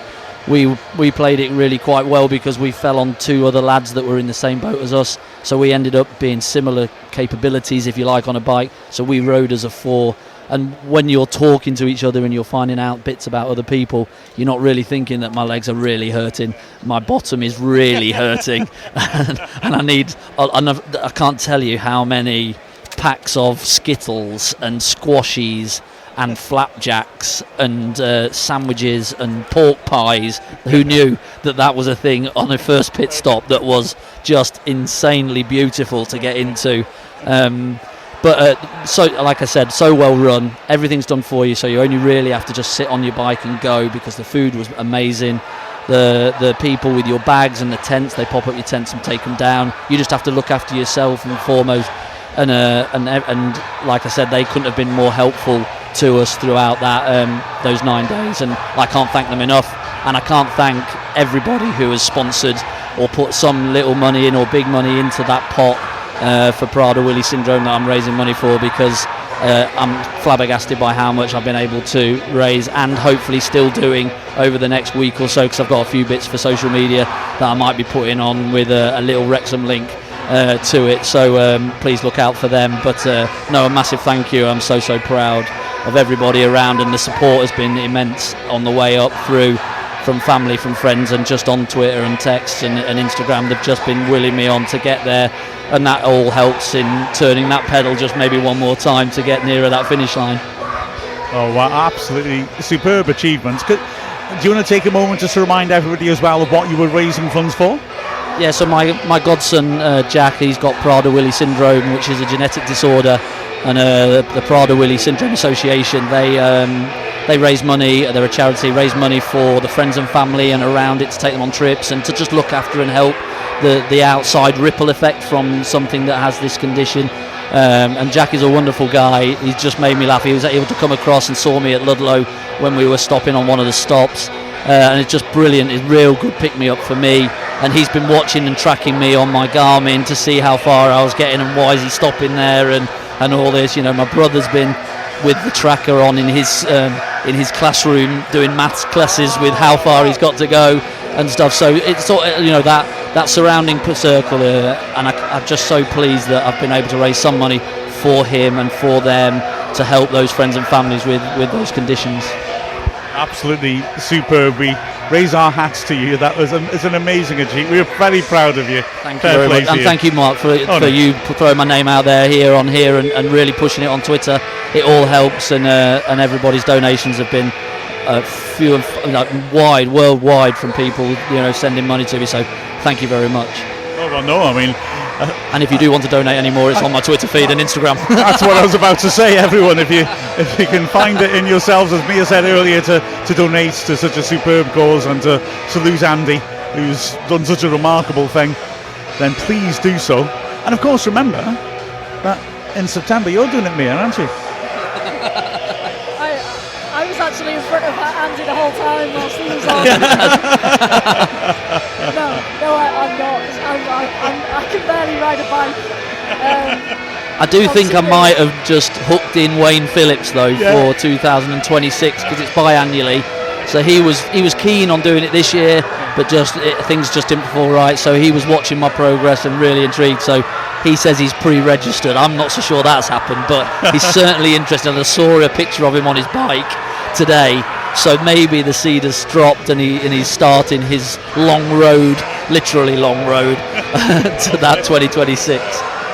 Well, he mysteriously, halfway through this conversation, threw a pack of digestives at us from the row in front. I have no idea what that means. I'm not an expert. I've eaten so badly, I've just add to that what I've done over the last 9 days. That's the best thing that ever happens when somebody chucks you a pack of biscuits or a crisps or something. Yeah, we'll work out. I'm no expert in Wayneology, but we'll work out what that meant, that thrown digestive. But yeah, well done, Andy. I mean, we're just deeply proud of you. It's utterly sensational. Right, there's going to be a football match again in a minute, isn't there? We had the fireworks and the flamethrowers when the teams come up. Now we got the most high-pressure water sprinklers you've ever seen on the pitch. It's all quite spectacular. Their noise is brilliant. I mean, I don't mean the PA, just the whole ground's just been crackling since they opened the gates, isn't it? Yeah, it has. And I think they did a draw for the first 10,000 people in the ground would get put into a free draw for a shirt or 2 shirts. So people were here really early. That's obviously, I think, it is an American thing to get people in the ground and spending their money here rather than in the local pubs down the road or whatever. They want them in the ground, and that's fair enough. That's business, and they need to pay, they need to bring some income in to pay for the wages and the players that they've brought in this year. So fair play to them. It is a huge club.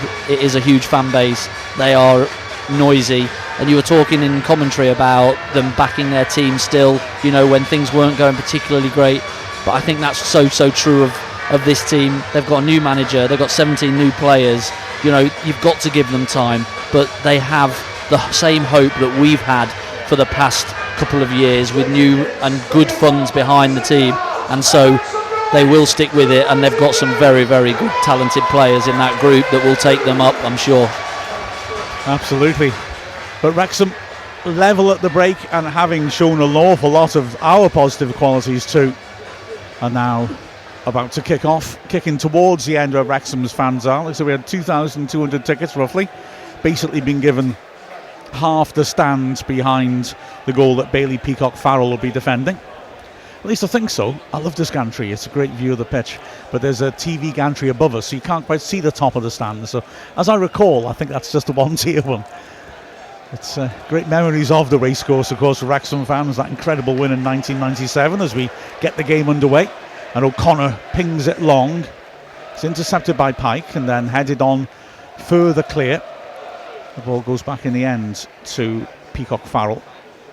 But yeah, that 3-1 win here in the FA Cup is really quite something.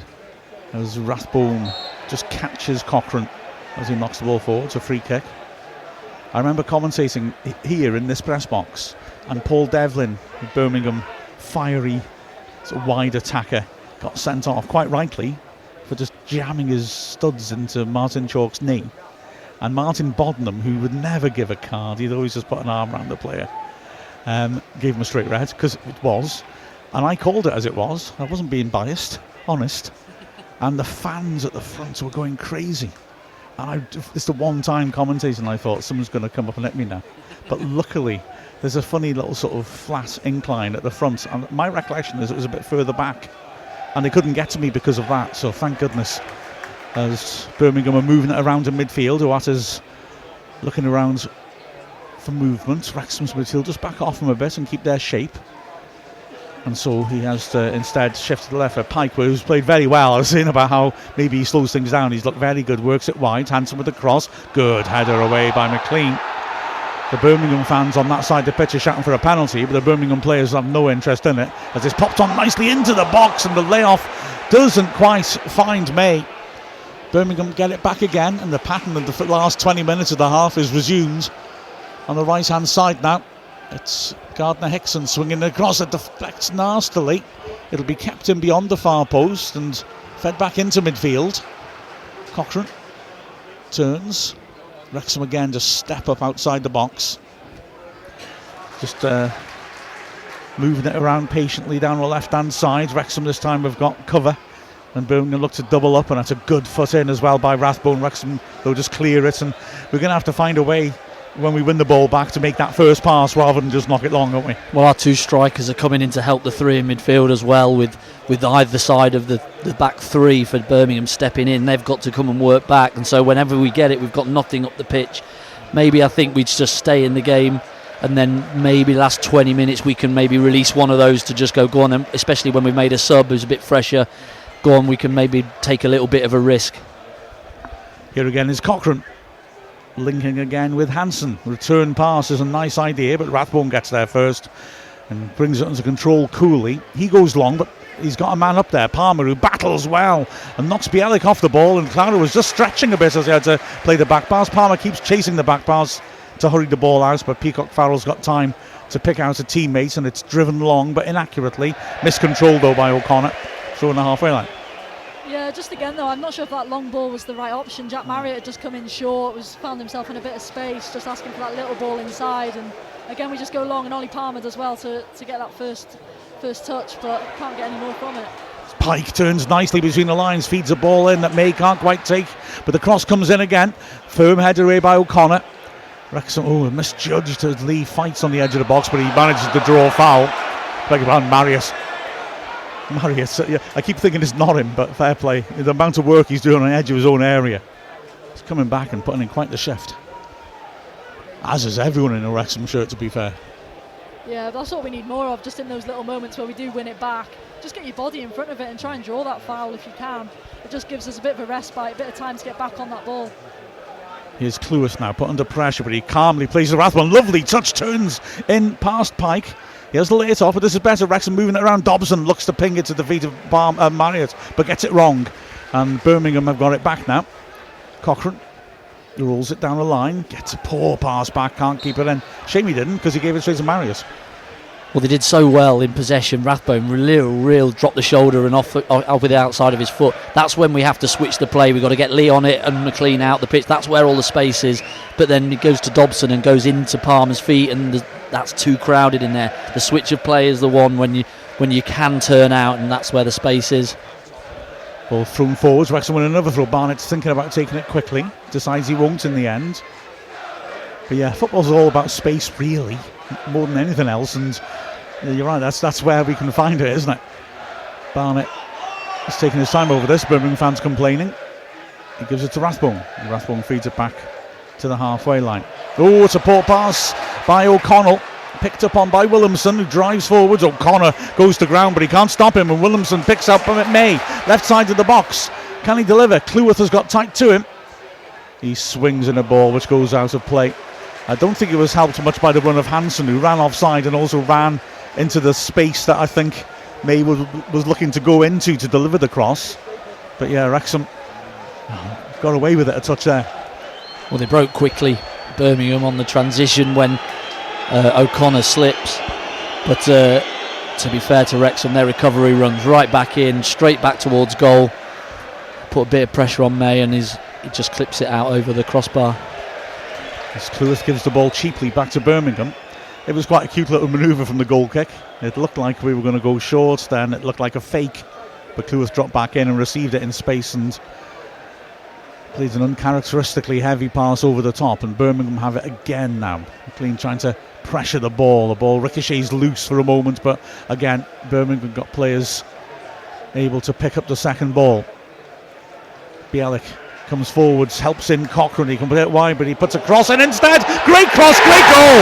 Stansfield again, but the quality from Cochrane then. Well, David Beckham's watching, and he was famous, of course, for being able to rip quality in without hitting the goal line.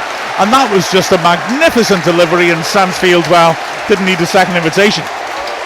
No, not at all. And how many times that first half is Chris Davis absolutely going mad at him to get that cross into the box and cause that Wrexham back line a few issues. This time they do it really early. It's a great goal from Cochrane, equally matched by a great run and header by Jay Stansfield, who yet again proves his worth inside that 18-yard box with a great header. Not much argument they can do about it. He gets goal side of Tom O'Connor, and Tom O'Connor's not been able to get back in quick enough. And to be fair, the cross is wonderful. It's right on the money. And all Stansfield has to do is just let it. He doesn't have to put any power on it. He just has to let it hit him on the head and redirect the ball. And he just wrong foots Okonkwo and back into that far corner. Yeah, I mean, I'm eulogising the cross, and I think I'm right to.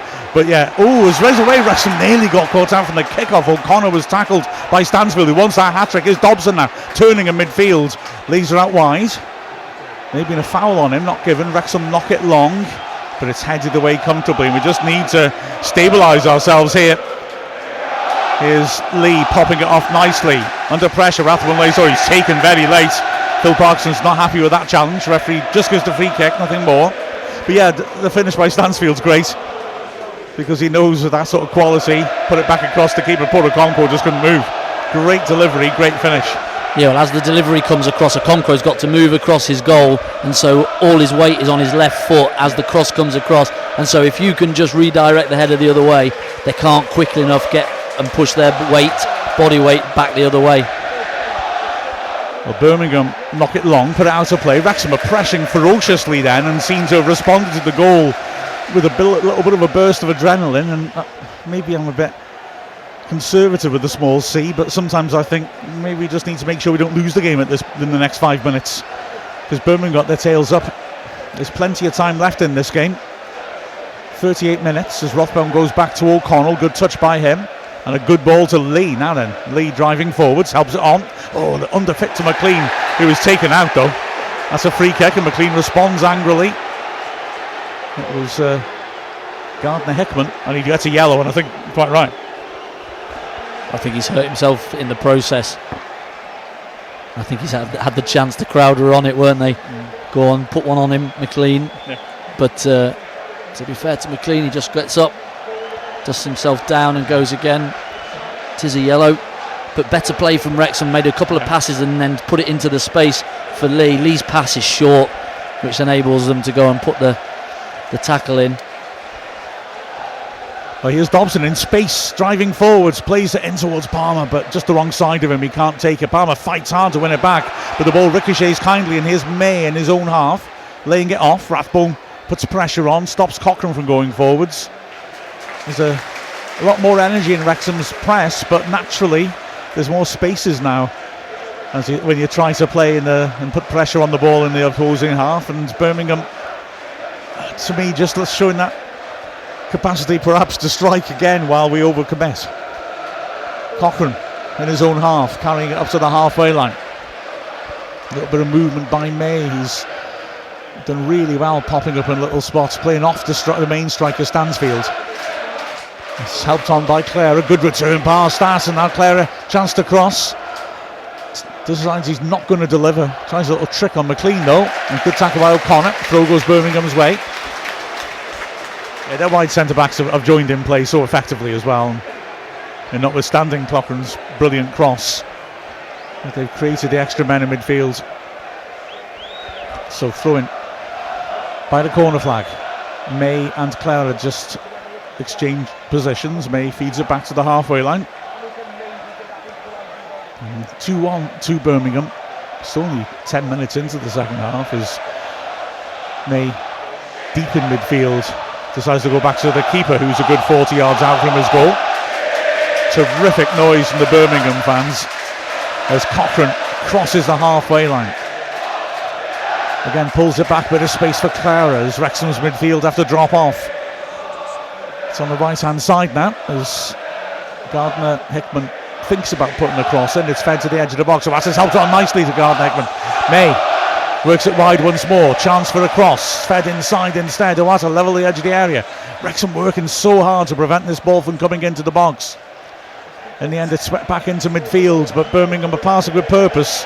So different to the lethargic passing for the sake of it that they were doing in the opening day against Reading. This is a much more impressive looking unit. Pike now driving through the middle, sweeps it out to poor pass. He's put too much on that throw in, but the Birmingham fans still applauds that lengthy bit of pressure. They look good, don't they? They're so good in possession. They trust each other, and they really do pass it with purpose. You know, they put it into them and trusting that their touch is right. And when they can do that, the two centre halves can then go with them and step in with confidence that they're going to keep the ball and they're going to be able to get the ball at the right times. And that's what's causing Wrexham a lot of problems. They're getting overloads all over the pitch. Now here's a bit of space in midfield for Cochrane to run into. He finds Hanson once more, feeds a return pass to Cochrane, hits the goal line. Great tackle by Cleworth. Goes for a throw to Birmingham by the corner flag. Wrexham had just sent, in fact he's hurt himself as well in doing so. Wrexham had just sent Fletcher and Mullin to warm up. And it's only a matter of time, of course. Reevan's warming up as well. Throw in taken. Played to the edge of the Wrexham area and then fed back in midfield. And again, Clark has got a lot of time if he wants to drive forwards. He allows Williamson to take over.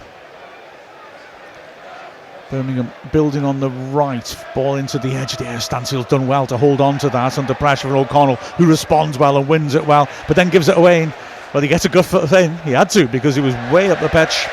Throwing goes Birmingham's way. Alfie May's a player, isn't he? Looking at him, he's been playing the centre one of the three with Stansfield not playing, and he's able to lead the line properly in that position. Then he's getting a second striker up next to him. He's the one that's dropping in and working around and causing problems. Zawata hits it, what a goal!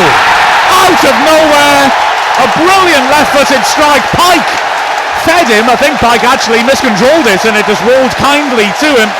And wow, what a hit by Owata. A good 25 yards out, drilled it, and Okonkwo went full stretch with his left hand and just couldn't get there, could he? No, again, it's a goal we can't really do much about.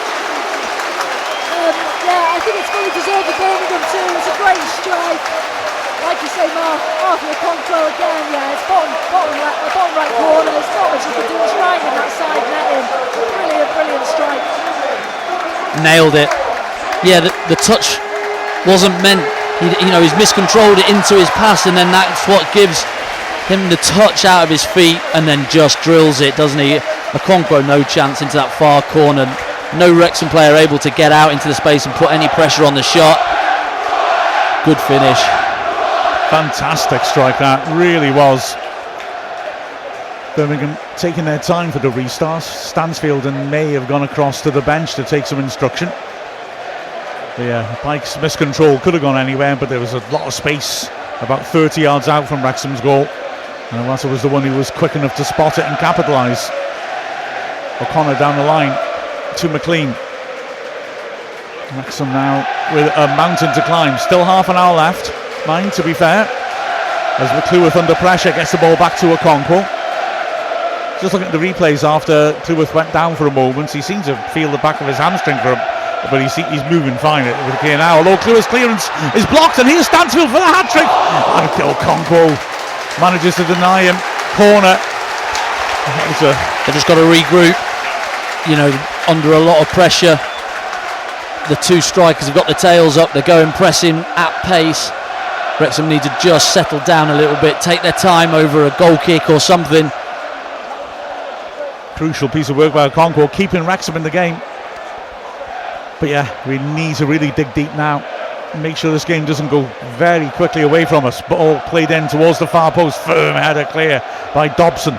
Ball comes back into the right side of the area. There's Mays everywhere, twisting and turning. Dobson takes him out, surely. Nothing given. And Wrexham now can try to build as Dobson feeds it down the left. Ball to the Marriott is an accurate one on the halfway line, and he's clattered into from behind. Free kick. And this respite, as much as anything else, is good. They're absolutely really going at us now, aren't they? Big players, big game players. When stadium's full, the noise is electric. Your big players come to the party, and Stansfield and May certainly have done that today so far. Birmingham have been very, very impressive. Mullin is stripped off and ready to come on. As Marius holding her up well, has to go back to the edge of his area. It's fed into Cleworth, a bit of space to run into. Barnett is offering himself short and receives. Cleworth runs on into the space he made. That's a good looking ball towards Palmer, who takes it on the edge of the box. Shout for handball. I think it was more his shoulder, but Birmingham win it back anyway. They're just not managing to get the ball up to the strikers often enough, and when we do, to make it stick as Dobson collapses in a heath. Ref gives no foul. Chris Davis leaps in the air in fury. Dobson chips it in again. Nice idea, but Bielik gets it ahead of Palmer on the edge of the box. It's Alphonse Shepstead is going to come on, and Ben Davis for Birmingham. Well, Mullin waits too.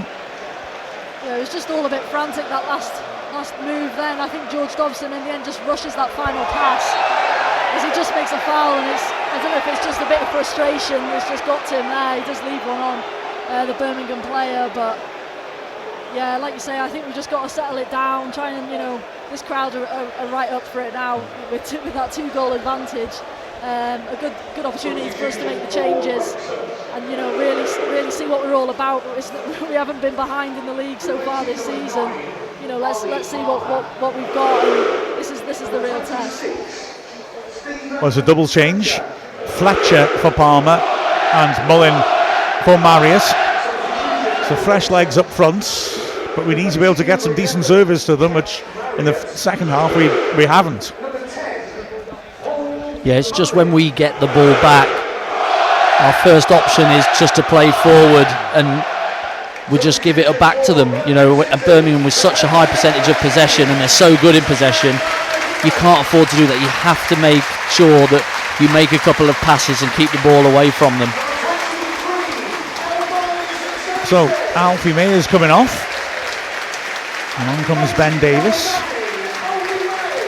Just checking that's right. No, beg your pardon. That's the Lyndon Dykes down there, isn't it? That's what happens when you try and read the back of someone's shirt rather than a number. Yeah, so Lyndon, what a player to come on in this situation. Scotland's best striker. And so May coming off has had a terrific game. They've also got Alphonse Shepstead ready to come on. And Samstead, let's see who he replaces. Well, actually, it's Gardner Hickman, isn't it, who's gone off, it looks like. So a little bit of a change around for Birmingham. Of course, Dykes goes up front, big target man.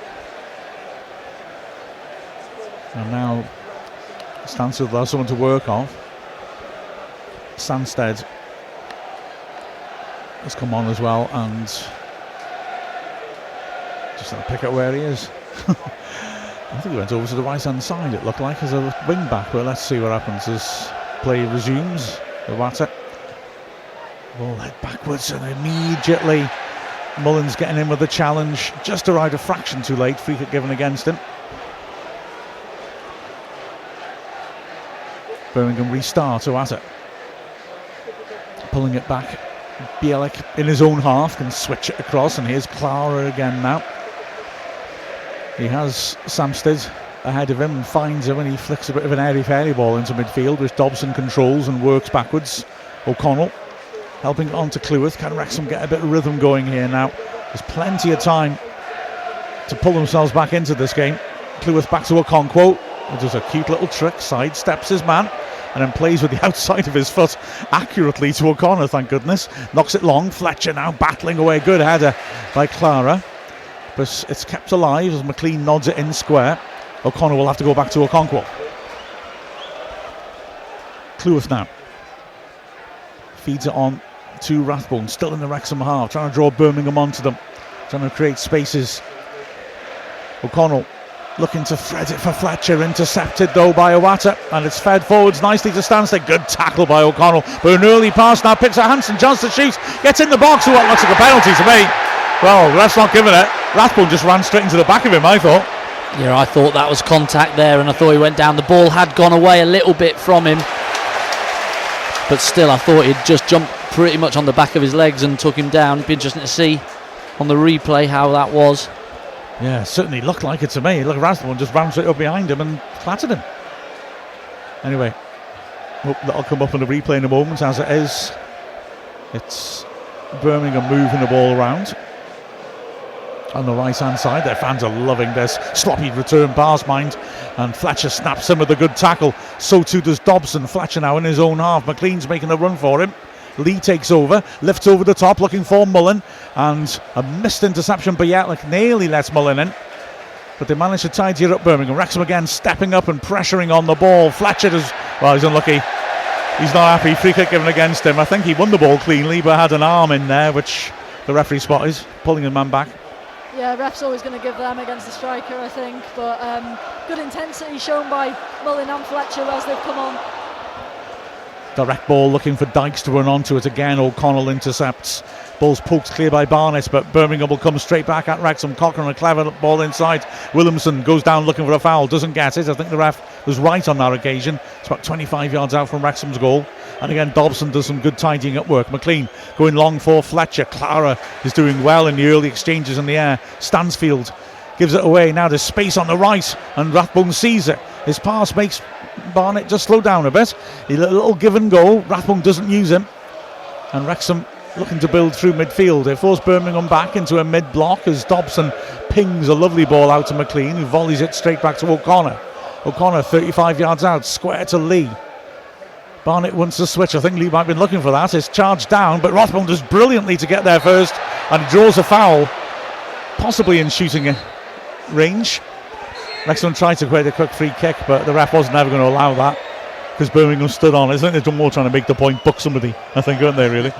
Yeah, and it was in a different position. It was maybe 3 or 4 yards ahead of where Rathbone got a little push in the back. But it was a little bit better from Wrexham, wasn't it? Made a few passes trying to break those lines. Just seems to me that Wrexham, after that second goal, for Birmingham went in, they've just taken a step back, the back three, which makes an even bigger area in front of them for the midfield three. And every time the centre half for Birmingham gets it, as Lee delivers too close to the keeper and he holds on to it. Sorry, go on. Every time the back three get it, they've always got a pass on, whereas in that first half, Park and Iwata, Wrexham were right on top of them, didn't give them a minute, but they're on comfortably to just roll into the middle and then turn out and play. Here is Birmingham coming out from the back. The bench are calling somebody back from the warm-up, as Cochrane now has it. Birmingham happy to just move it around. They find a bit of space for Iwata. It helps out quickly to the right-hand side, and like I say, just that inability now with nearly 70 minutes in their legs to close down in those situations. And Birmingham quite happy just to take the sting out of things a little bit here. Again, Pike with a quick pass, and it's nicely worked forwards by Cochrane. The attempt to feed it through the middle though is overhit, and the Okonkwo will sprint out and claim that. So Phil Parkinson talking to his bench. He's got Andy Cannon stripped off. I may be being naive here, but when Rathbone failed to play that ball in for Barnett when he ran over the top, I was sort of thinking, oh, hang on, is Wrexham breaking? Dobson wins it well, or Lee rather midfield, feeds a good ball left side of the box. Here's Mullen on his right, tries to curl it, doesn't get enough on it. Easy save for the keeper. Mirror image of the goal he scored last Tuesday, but he couldn't get enough elevation on it, could he? No, just couldn't get that contact right. I think, it looked like a really good opportunity on first look. I don't know whether he could just maybe take it on his instep, but decides to cut in and do his sort of classic vintage Mullin, sort of bend it round into that far right corner. But yeah, like you say, just doesn't get the contact quite right, and definitely one he'll wish he did better with. He just doesn't get it out of his feet quick enough or far enough. The one on Tuesday, as he shifts it onto his left foot, it's like 2 steps out of his feet, so he can get 2 steps in to the ball to then put it into the far corner, whereas that one is just right under his feet. He only gets 1 step in. You can't get as much power on that touch then as you're stepping in. As Mullin concedes, Dobson concedes a free kick, and he's going to get a talking to. He's given a few free kicks away in the last 5 minutes, so you can see how he might want to watch his step. So anyway, here comes Rathbone off, and Cannon comes on. Well, like I said, that chance to play Barnett in, you wondered Cannon seems to read Barnett so well if he might have taken that, whereas Rathbone turned back in and was conservative with the ball. I wonder if that occurred to Parkinson as well as coming on for Birmingham. Hansen coming off, but Keshi Anderson, as I said at the start of the match, wasn't supposed to be fit enough to play a part here today. But he's on now, and he's an aggressive, physical, fast, wide attacking player. And here's into the reception. Jay Stansfield, who scored 2 goals, comes off. Mark Leonard is coming on. Stansfield gets the ovation he deserves. Although I don't think he'd be that pleased about coming off right now.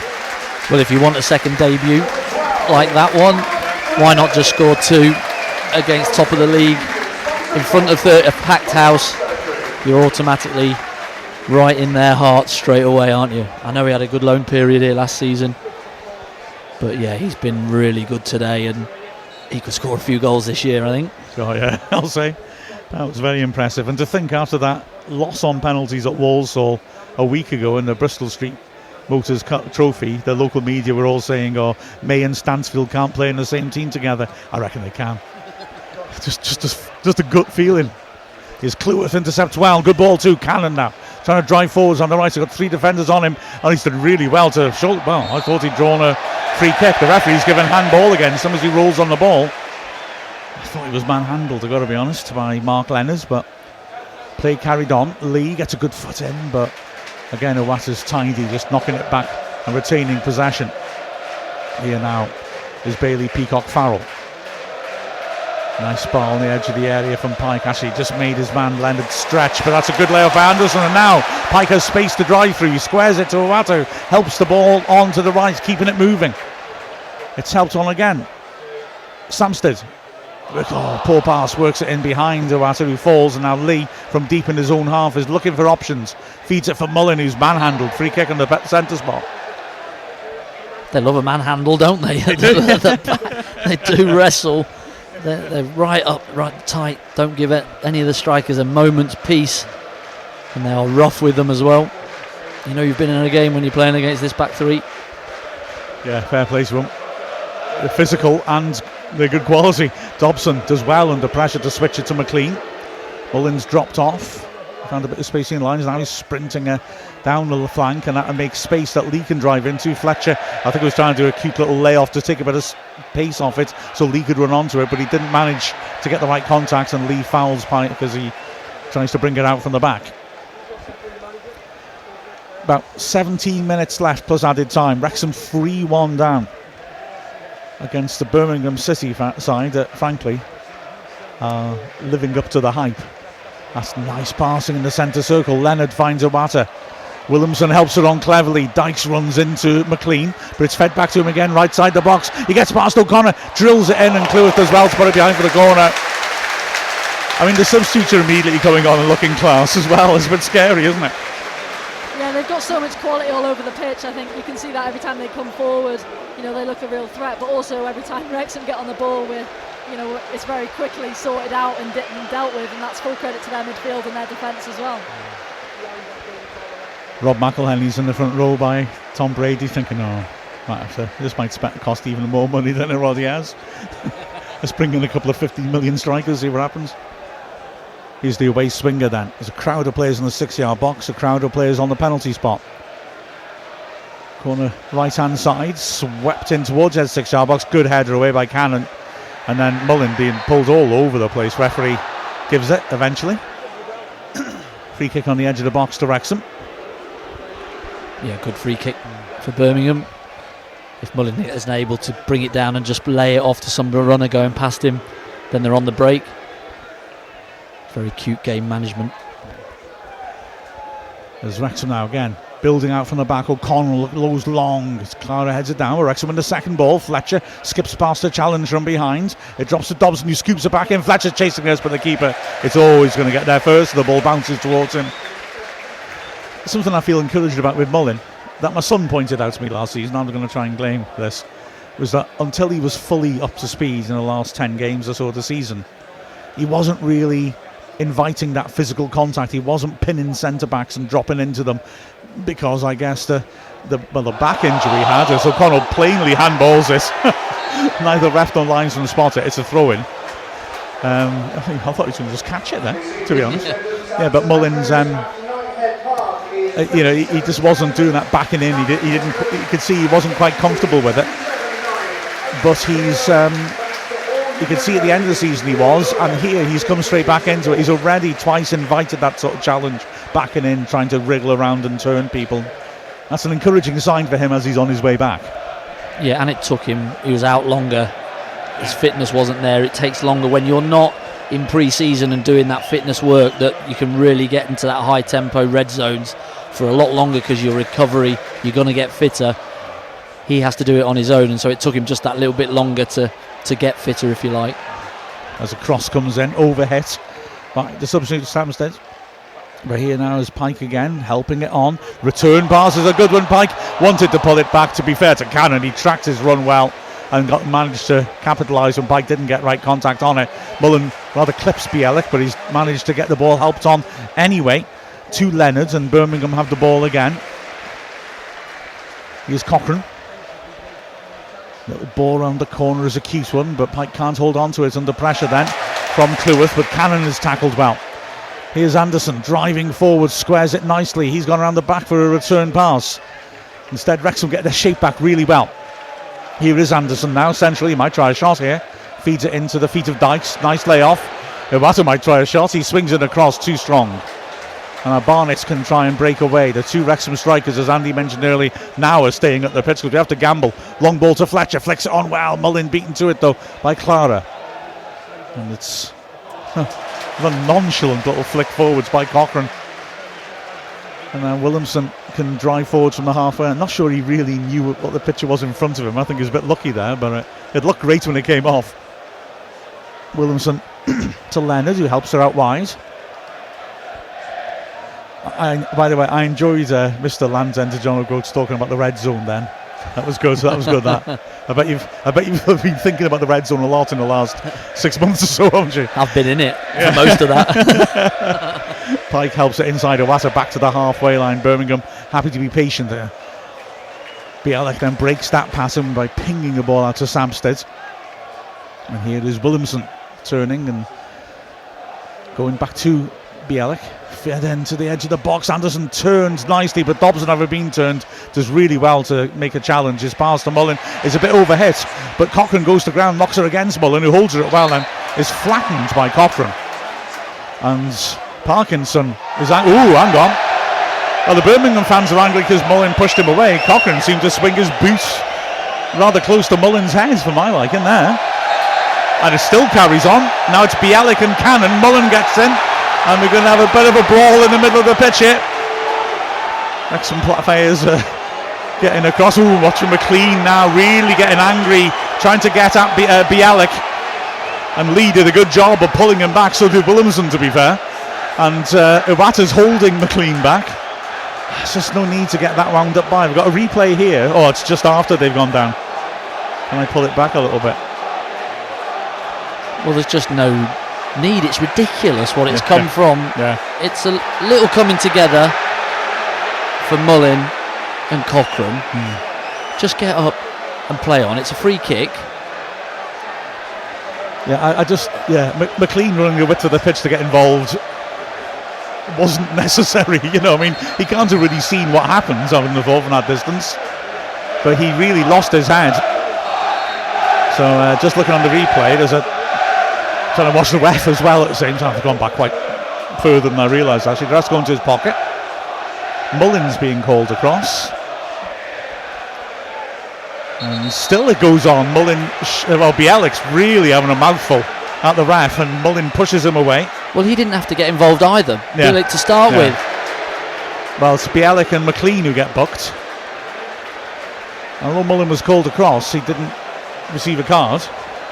Silly. I just think it's it's silly, and it comes from pure frustration. It's not nothing more than that, I don't think. But it's exactly what Birmingham want, though. I think absolutely. You're 2 goals down. The game sort of is slowed down in tempo, and atmosphere sort of quieting down as well last few minutes, and then suddenly it gets picked right back up, and suddenly St Andrews is a a ball of fire again, sort of, if you like, and we just sort of play into their hands. I just think it's not needed. Show passion, show whatever, die for the badge and all this, but I just think it's silly. It's booked Anderson as well, I think, is he? Yep. So another one. That's 4 Birmingham players booked. Wrexham are going to bring on Mendy and Reven. So certainly boosting our left footers, if nothing else. Well, I think it's the right decision to probably take McLean off. Yeah. Because they'll be looking to... And so it's Cochrane just rests his leg on the top of Mullin's head. That's what Mullin doesn't like. Bielik comes round and then he pushes him off it, he grabs him. And it's all a little bit of nonsense, isn't it? And now Mullin's been booked. Any chance we can finish this game? Anyone? Oh, doubt that very much. Still the subs wait for Wrexham. Looks like they're not going to be allowed to come on before this free kick to Wrexham on the halfway line. Yeah, it was all something and nothing really. Handbags. Yep. Cleworth stands it up. Fletcher gets it well, heads it towards the edge of the area. Powerful header by Clara to get it partly clear. O'Connell now is pressuring by the Birmingham corner flag, and he forced an error, but McLean miscontrols, and it's a throw in to Birmingham. The Birmingham fans love that, and now Parkinson, I think, will step in. And McLean is going to come off. And quite right, it's very sensible, I think, to do that. They give the Birmingham fans what they make of it. But the way he lost it, it could have been more than the yellow. He really was in the middle of all that for a while, wasn't he? He couldn't have been further from the actual incident that was really a nothingness. And why sprint 60 yards to get involved? And then he's got a yellow that may be costly when you get 5 yellows, etc., miss a game. I mean, I'm thinking back. I know this is a bit of an obscure thing to think of, but Tyler French got sent off as Eastleigh on his debut, and he didn't do anything, but he ran across the pitch. And the referee just said, look, the fact that you've run to get involved in that, and you didn't actually touch him, you just ran into his face, that's a red. So, I mean, I think that was harsh, but nonetheless, McLean's playing with that, isn't he? And looking at some of the other replays, it doesn't look, a few other players are skating on thin ice, I think. Sorry, mate, what you saying? No, I was going to back you up on that point, Mark. I just think it's the intent, isn't it? The ref sees it as the intent. Yeah. He's just gone over there looking to pick a fight in the best ways, and they're having to hold a few of the Birmingham fans off the pitch to stop him to get in from James McLean, but not the nicest of scenes. Not at all.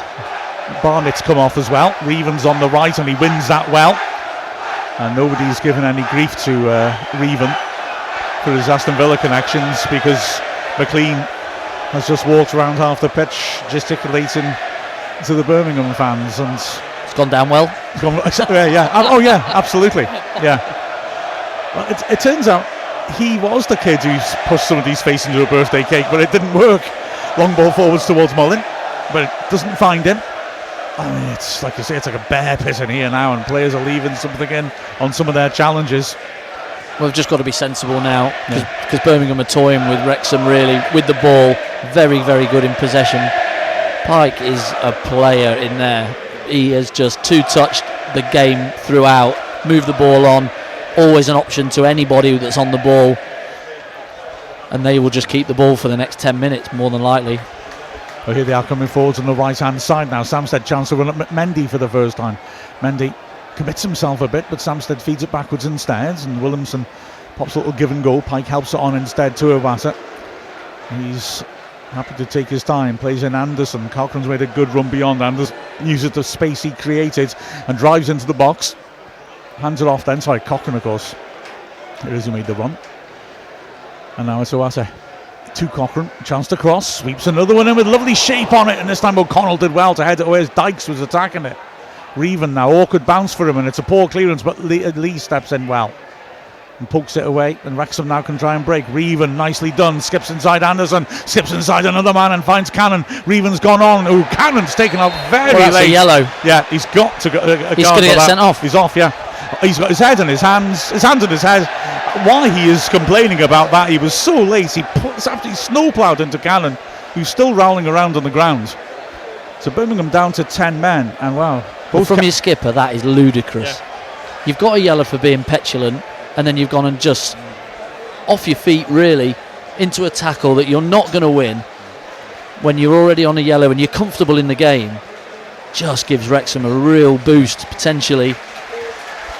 Well, I've got to say, I thought it was a really bad challenge when I first saw it, and seeing the replay, it's slightly worse than I thought it was. He lunged in with his right foot, missed him, and just cleared him out like scissors tackle. Just took him out. How can he think that he's not going to get a yellow card for that? Exactly. Hands on his head. How's that a yellow? No, mate, that is a definite yellow. Yeah. If that's not a yellow, I'm the number 53 Buster Brintag. That was absolutely ludicrous. So they've got another sub ready to come on. Ben Davis scores the centre-back. You've got it right this time. Yep. Yes, I looked at his number this time. Pretty good, huh? The Wrexham can't take the free kick because Birmingham want to make the change. And it's going to be Iwata, who's been excellent in midfield, notwithstanding that brilliant goal. He's been terrific in the middle of the pitch.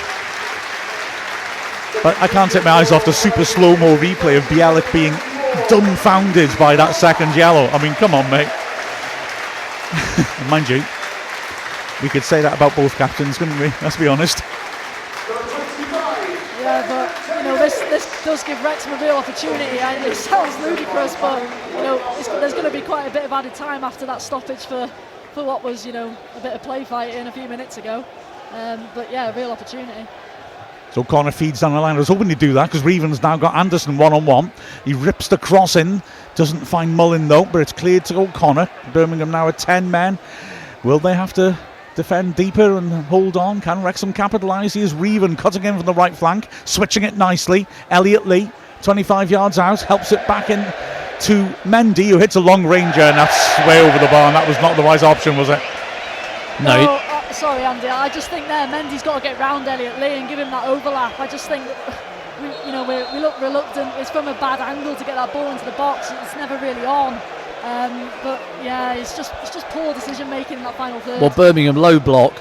You've got to then switch the ball, keep the ball moving, and go wide, come across, back across them, to move them around so that the gaps appear. And he's taken the easy option of shooting from 20 yards. Unlikely to score. He's a hell of a long way out there, isn't he? I mean, it really is a long distance. I have seen him hit them. Yeah, you know, true. He has scored from that range. But let's not try that today. Anyway, the goal kick won well by O'Connell, flicked on by Dobson and volleyed back over the top. It's Cleworth who gets rid of it. Well, that wasn't the Birmingham style of passing then that we've been seeing all game. That hoof by Clara. And here now Wrexham looking to build in a halfway line. There's not much time, but like you say, Mia, there should be a good chunk added on. I'd have thought 5 at a minimum. So Cleworth now on the halfway line. Just a little lifeline for Wrexham. Reven looking to take on Anderson, who keeps. Well, they've got to be brave. They've got to push the two the wider centre halves. They've got to go and join in like Birmingham were doing. We've got the overloads. Let's go take a risk. We're not going to win the game if we don't. Long ball by O'Connell. It's ambitious, looking for Mendy. It's a good ball to Mendy, is it? Can he? Oh, he can't quite keep it in. I thought that was in his stride then. Goal kick. Birmingham will be able to run the clock down a little bit more. Yeah, I think a fully fit, fully sharp Jacob Mendy might get to the end of that, but just not quite. It's a good idea from Tom O'Connor, I think it was, who hit that ball over. But yeah, like Andy says, we've just got to be a bit more direct, just as he puts the added minutes on for another 7, so well enough time to get 2 goals. We know what this Wrexham side can do. We've got this. Walkover. 7 added minutes. Okay, let's see what happens here. As the goal kick is hit long, O'Connell beats his man in the air. Ball's fed forwards once more, and attempt to con the ref into a foul is unsuccessful. Now Reevan's in trouble, being penned into the sides of the pitch. He battles away and manages to create a loose ball. Cannon fighting for it. Fletcher, good feet to make a bit of space. He switches intelligently, and Mendy has room to run into. Driving at Samsted. Dobson's offering square. There's an overlap as well. Dobson picks her up and feeds it quickly across to the left-hand side. Lee inside to O'Connor. This is more considered build-up play until O'Connor runs into trouble. He's managed to keep the ball. It's a short pass to O'Connell, though, who can only win the tackle. It's given Mendy something to chase. The flag goes up for offside. It saves Samsted from a yellow card because he sent Mendy flying with that late challenge. Yeah, and O'Connell has come out a little bit worse as well with a bit short pass. Yeah, I just think it's too slow in there. I just got to pick up the tempo and move Birmingham around a bit. Now they're down to 10. Usually you're at your extra man, but we just slow it down and sort of go back again, and allows Birmingham to step out. And yeah, I don't think we're going to hurt them if we play like that. I'm struggling to see how Mendy was offside from that when it happened, and I'm struggling I haven't seen the replay as well, to be honest. But here the ball's not long. Okonkwo has it, and he wants to get things going quickly. Cleworth now on the right hand side. Cannon hasn't stopped moving since he's come on, and he's found a bit of space between the lines. Cleworth stands up a diagonal looking for Fletcher, who gets up well but gets underneath it a bit. Mullins chased wide and retrieved it, mind, and pings it back quickly to Mendy.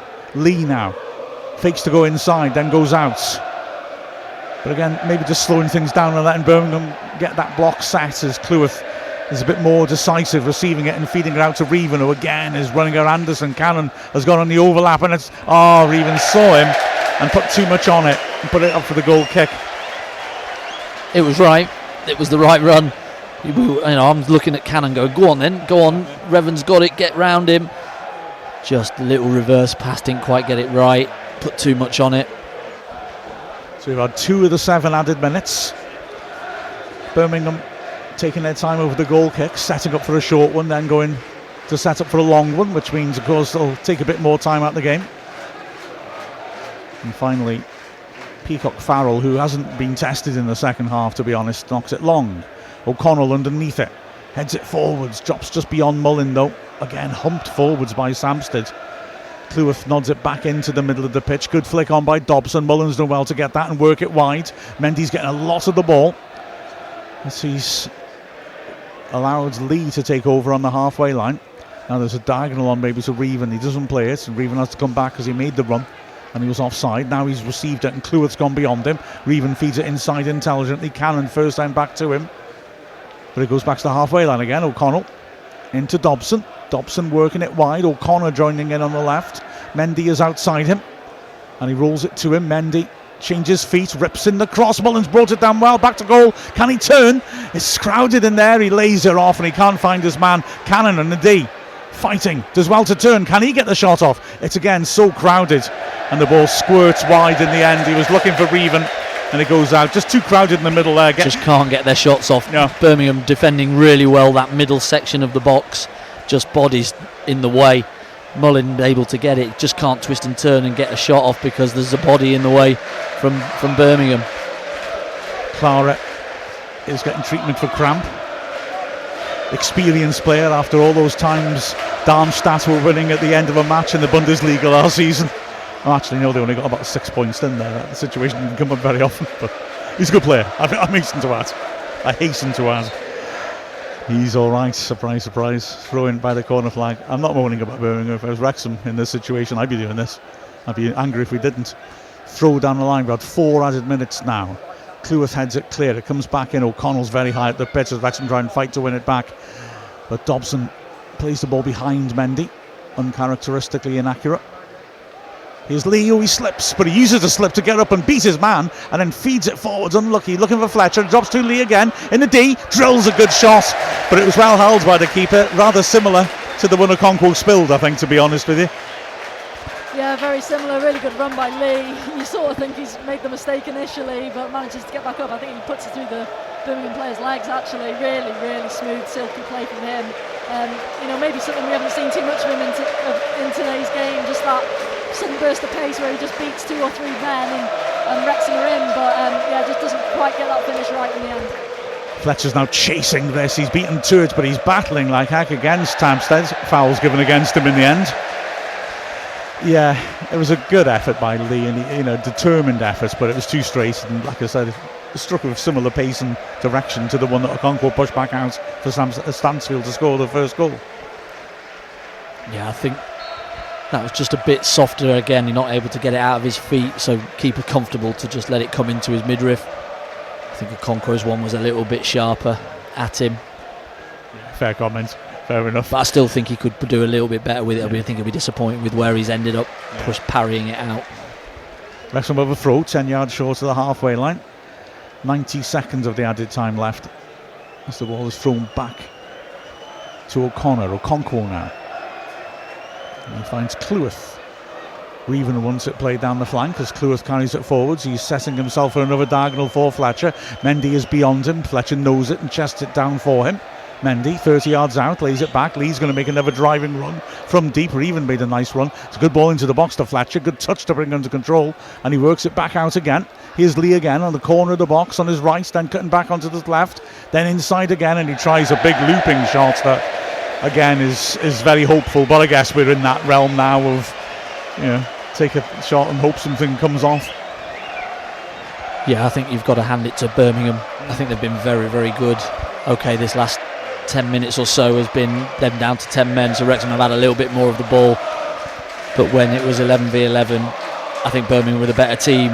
Really comfortable in possession, very good patterns, and look really strong in the final third where they are sharp and they've got people that can score a lot of goals. These will be right in amongst it, if not at the top, and so they should be with the money that they've spent, but they've still got to play and they've got to perform.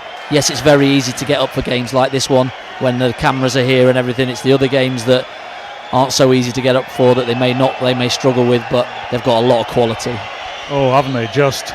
As there is the final whistle, Wrexham lose for the first time in the league this season, 3-1 at Birmingham. There are positives they can take out of it. An excellent opening period, and Wrexham put pressure on when Jack Marius gave Wrexham the lead, but once Birmingham started to figure out how to get through that press and get at Wrexham, they dominated midfield, and I don't think it's any disgrace at all to lose 3-1 to a side of this quality, which, as Andy just said, are really revved up for a big occasion. Stansfield's got the opener, a shot from outside the box, which Okonkwo could only push straight back into the goal mouth. Stanfield stepped in and slotted the ball home, and at that point Wrexham knew that we were going to be under the cosh. Stansfield scored again in the second half, a tremendous cross by Cochrane. He headed beautifully back across him, and then a minute before the hour, Iwata with a fine strike into the bottom right corner to give Birmingham the 3-1 lead. They dominated possession then until a melee didn't end up in a red card for anyone, surprisingly, but Bielik, who got involved in it, got himself sent off when soon afterwards he went in very late on Cannon. He was furious at the decision. It was about as obvious a second yellow as you could imagine. Wrexham couldn't really carve out chances, though Lee had a couple of goals, but ultimately Wrexham will go now to applaud their superb fans who are clapping back, put a lot into it and showed we could live with Birmingham for quite a bit of time. But the truth of the matter is, this Birmingham team is as good as the price tag suggests, isn't it? Yeah, I definitely agree. I think if they play like this for the rest of the season, I think they'll quite happily walk to the top of that table and stay there, and no one will move them. And that's not easy. I think there was only 2 of the last 12 teams who've gone down from the Championship to League One have actually gone straight back up. So it's no easy feat. I know they're spending money, but that doesn't necessarily guarantee success. So full credit to the manager and all their players and their fans who have been exceptional today and have made this place a real scary place to go. And I think a lot of teams will struggle to come here and get anything, to be honest with you, Mark. But no shame on them Wrexham players today. I think they were beaten by a better side. There's a lot of things to work on and learn from today's game, but they can't be too disheartened. They've started this season so well. Today, no matter what form you've been in, it was always going to be a difficult place to come to. But we've been here now, put in a all right performance, and we move on to next week. Move on to Crawley. Yeah, you've seen where the bar is set now in this league. I think they're by far the best team that we've seen so far, and we've seen some good ones, Bolton, etc. But they are right up there. The way that they play, the way that they keep the ball so well, they look so comfortable, and then they've got threats at all parts of the pitch that look like they can score goals. If you're above them in the league, you're going up. It's as simple as that for me. Well, we are above them in the league at the moment, just about. So let's stop the season now. Let's do another 40 games then. Okay, yeah. You realist, you. They did change their shape to match us up, which was a real compliment. And they were troubled early on. It was only once they really got, like I said, passing through that press and getting going that they got on top. Wrexham's defence did well, but under so much pressure. Well, they may well have fell on something here. Changing their shape slightly, it gets the two big hitters up front in the team. They've got Lendon Dykes as well to come on top of that. So that's a three real big threat, isn't it? When you play one with the big and the little, and maybe like we do. But they're so good in possession. I think that Wrexham were good. They gave everything. They didn't leave anything in the changing rooms. They were toe to toe with them for the first 35 minutes. Then Birmingham started to bring their A game when they were able, when they're a little bit more tired. And then the second goal and third goal in quick succession just put maybe that's nails in the coffin. And then they look really strong, comfortable. Yes, they've won a game of football. Yes, they've won a big game. But there's going to be a lot of tests and turns and twists and roller coaster. We've been on it for a couple of years. It's going to be interesting to see if they play like that, like Mia said, then they will be right in amongst it. Absolutely. Yeah, it was a game effort by Wrexham, but ultimately you can see just what Birmingham have brought in over the summer. Quality side. And I was holding out the hope all along that they'll take ages to gel. I think I now need to extinguish that hope and accept that they're probably going to win this league, aren't they? Let's be honest. Oh well. We go again on Saturday. Crawley, an interesting challenge, and of course you can listen to it or watch it on iFollow. But with the final score of Birmingham City 3, Wrexham 1, we've been Mark Griffiths, Mia Roberts and Andy Morrell.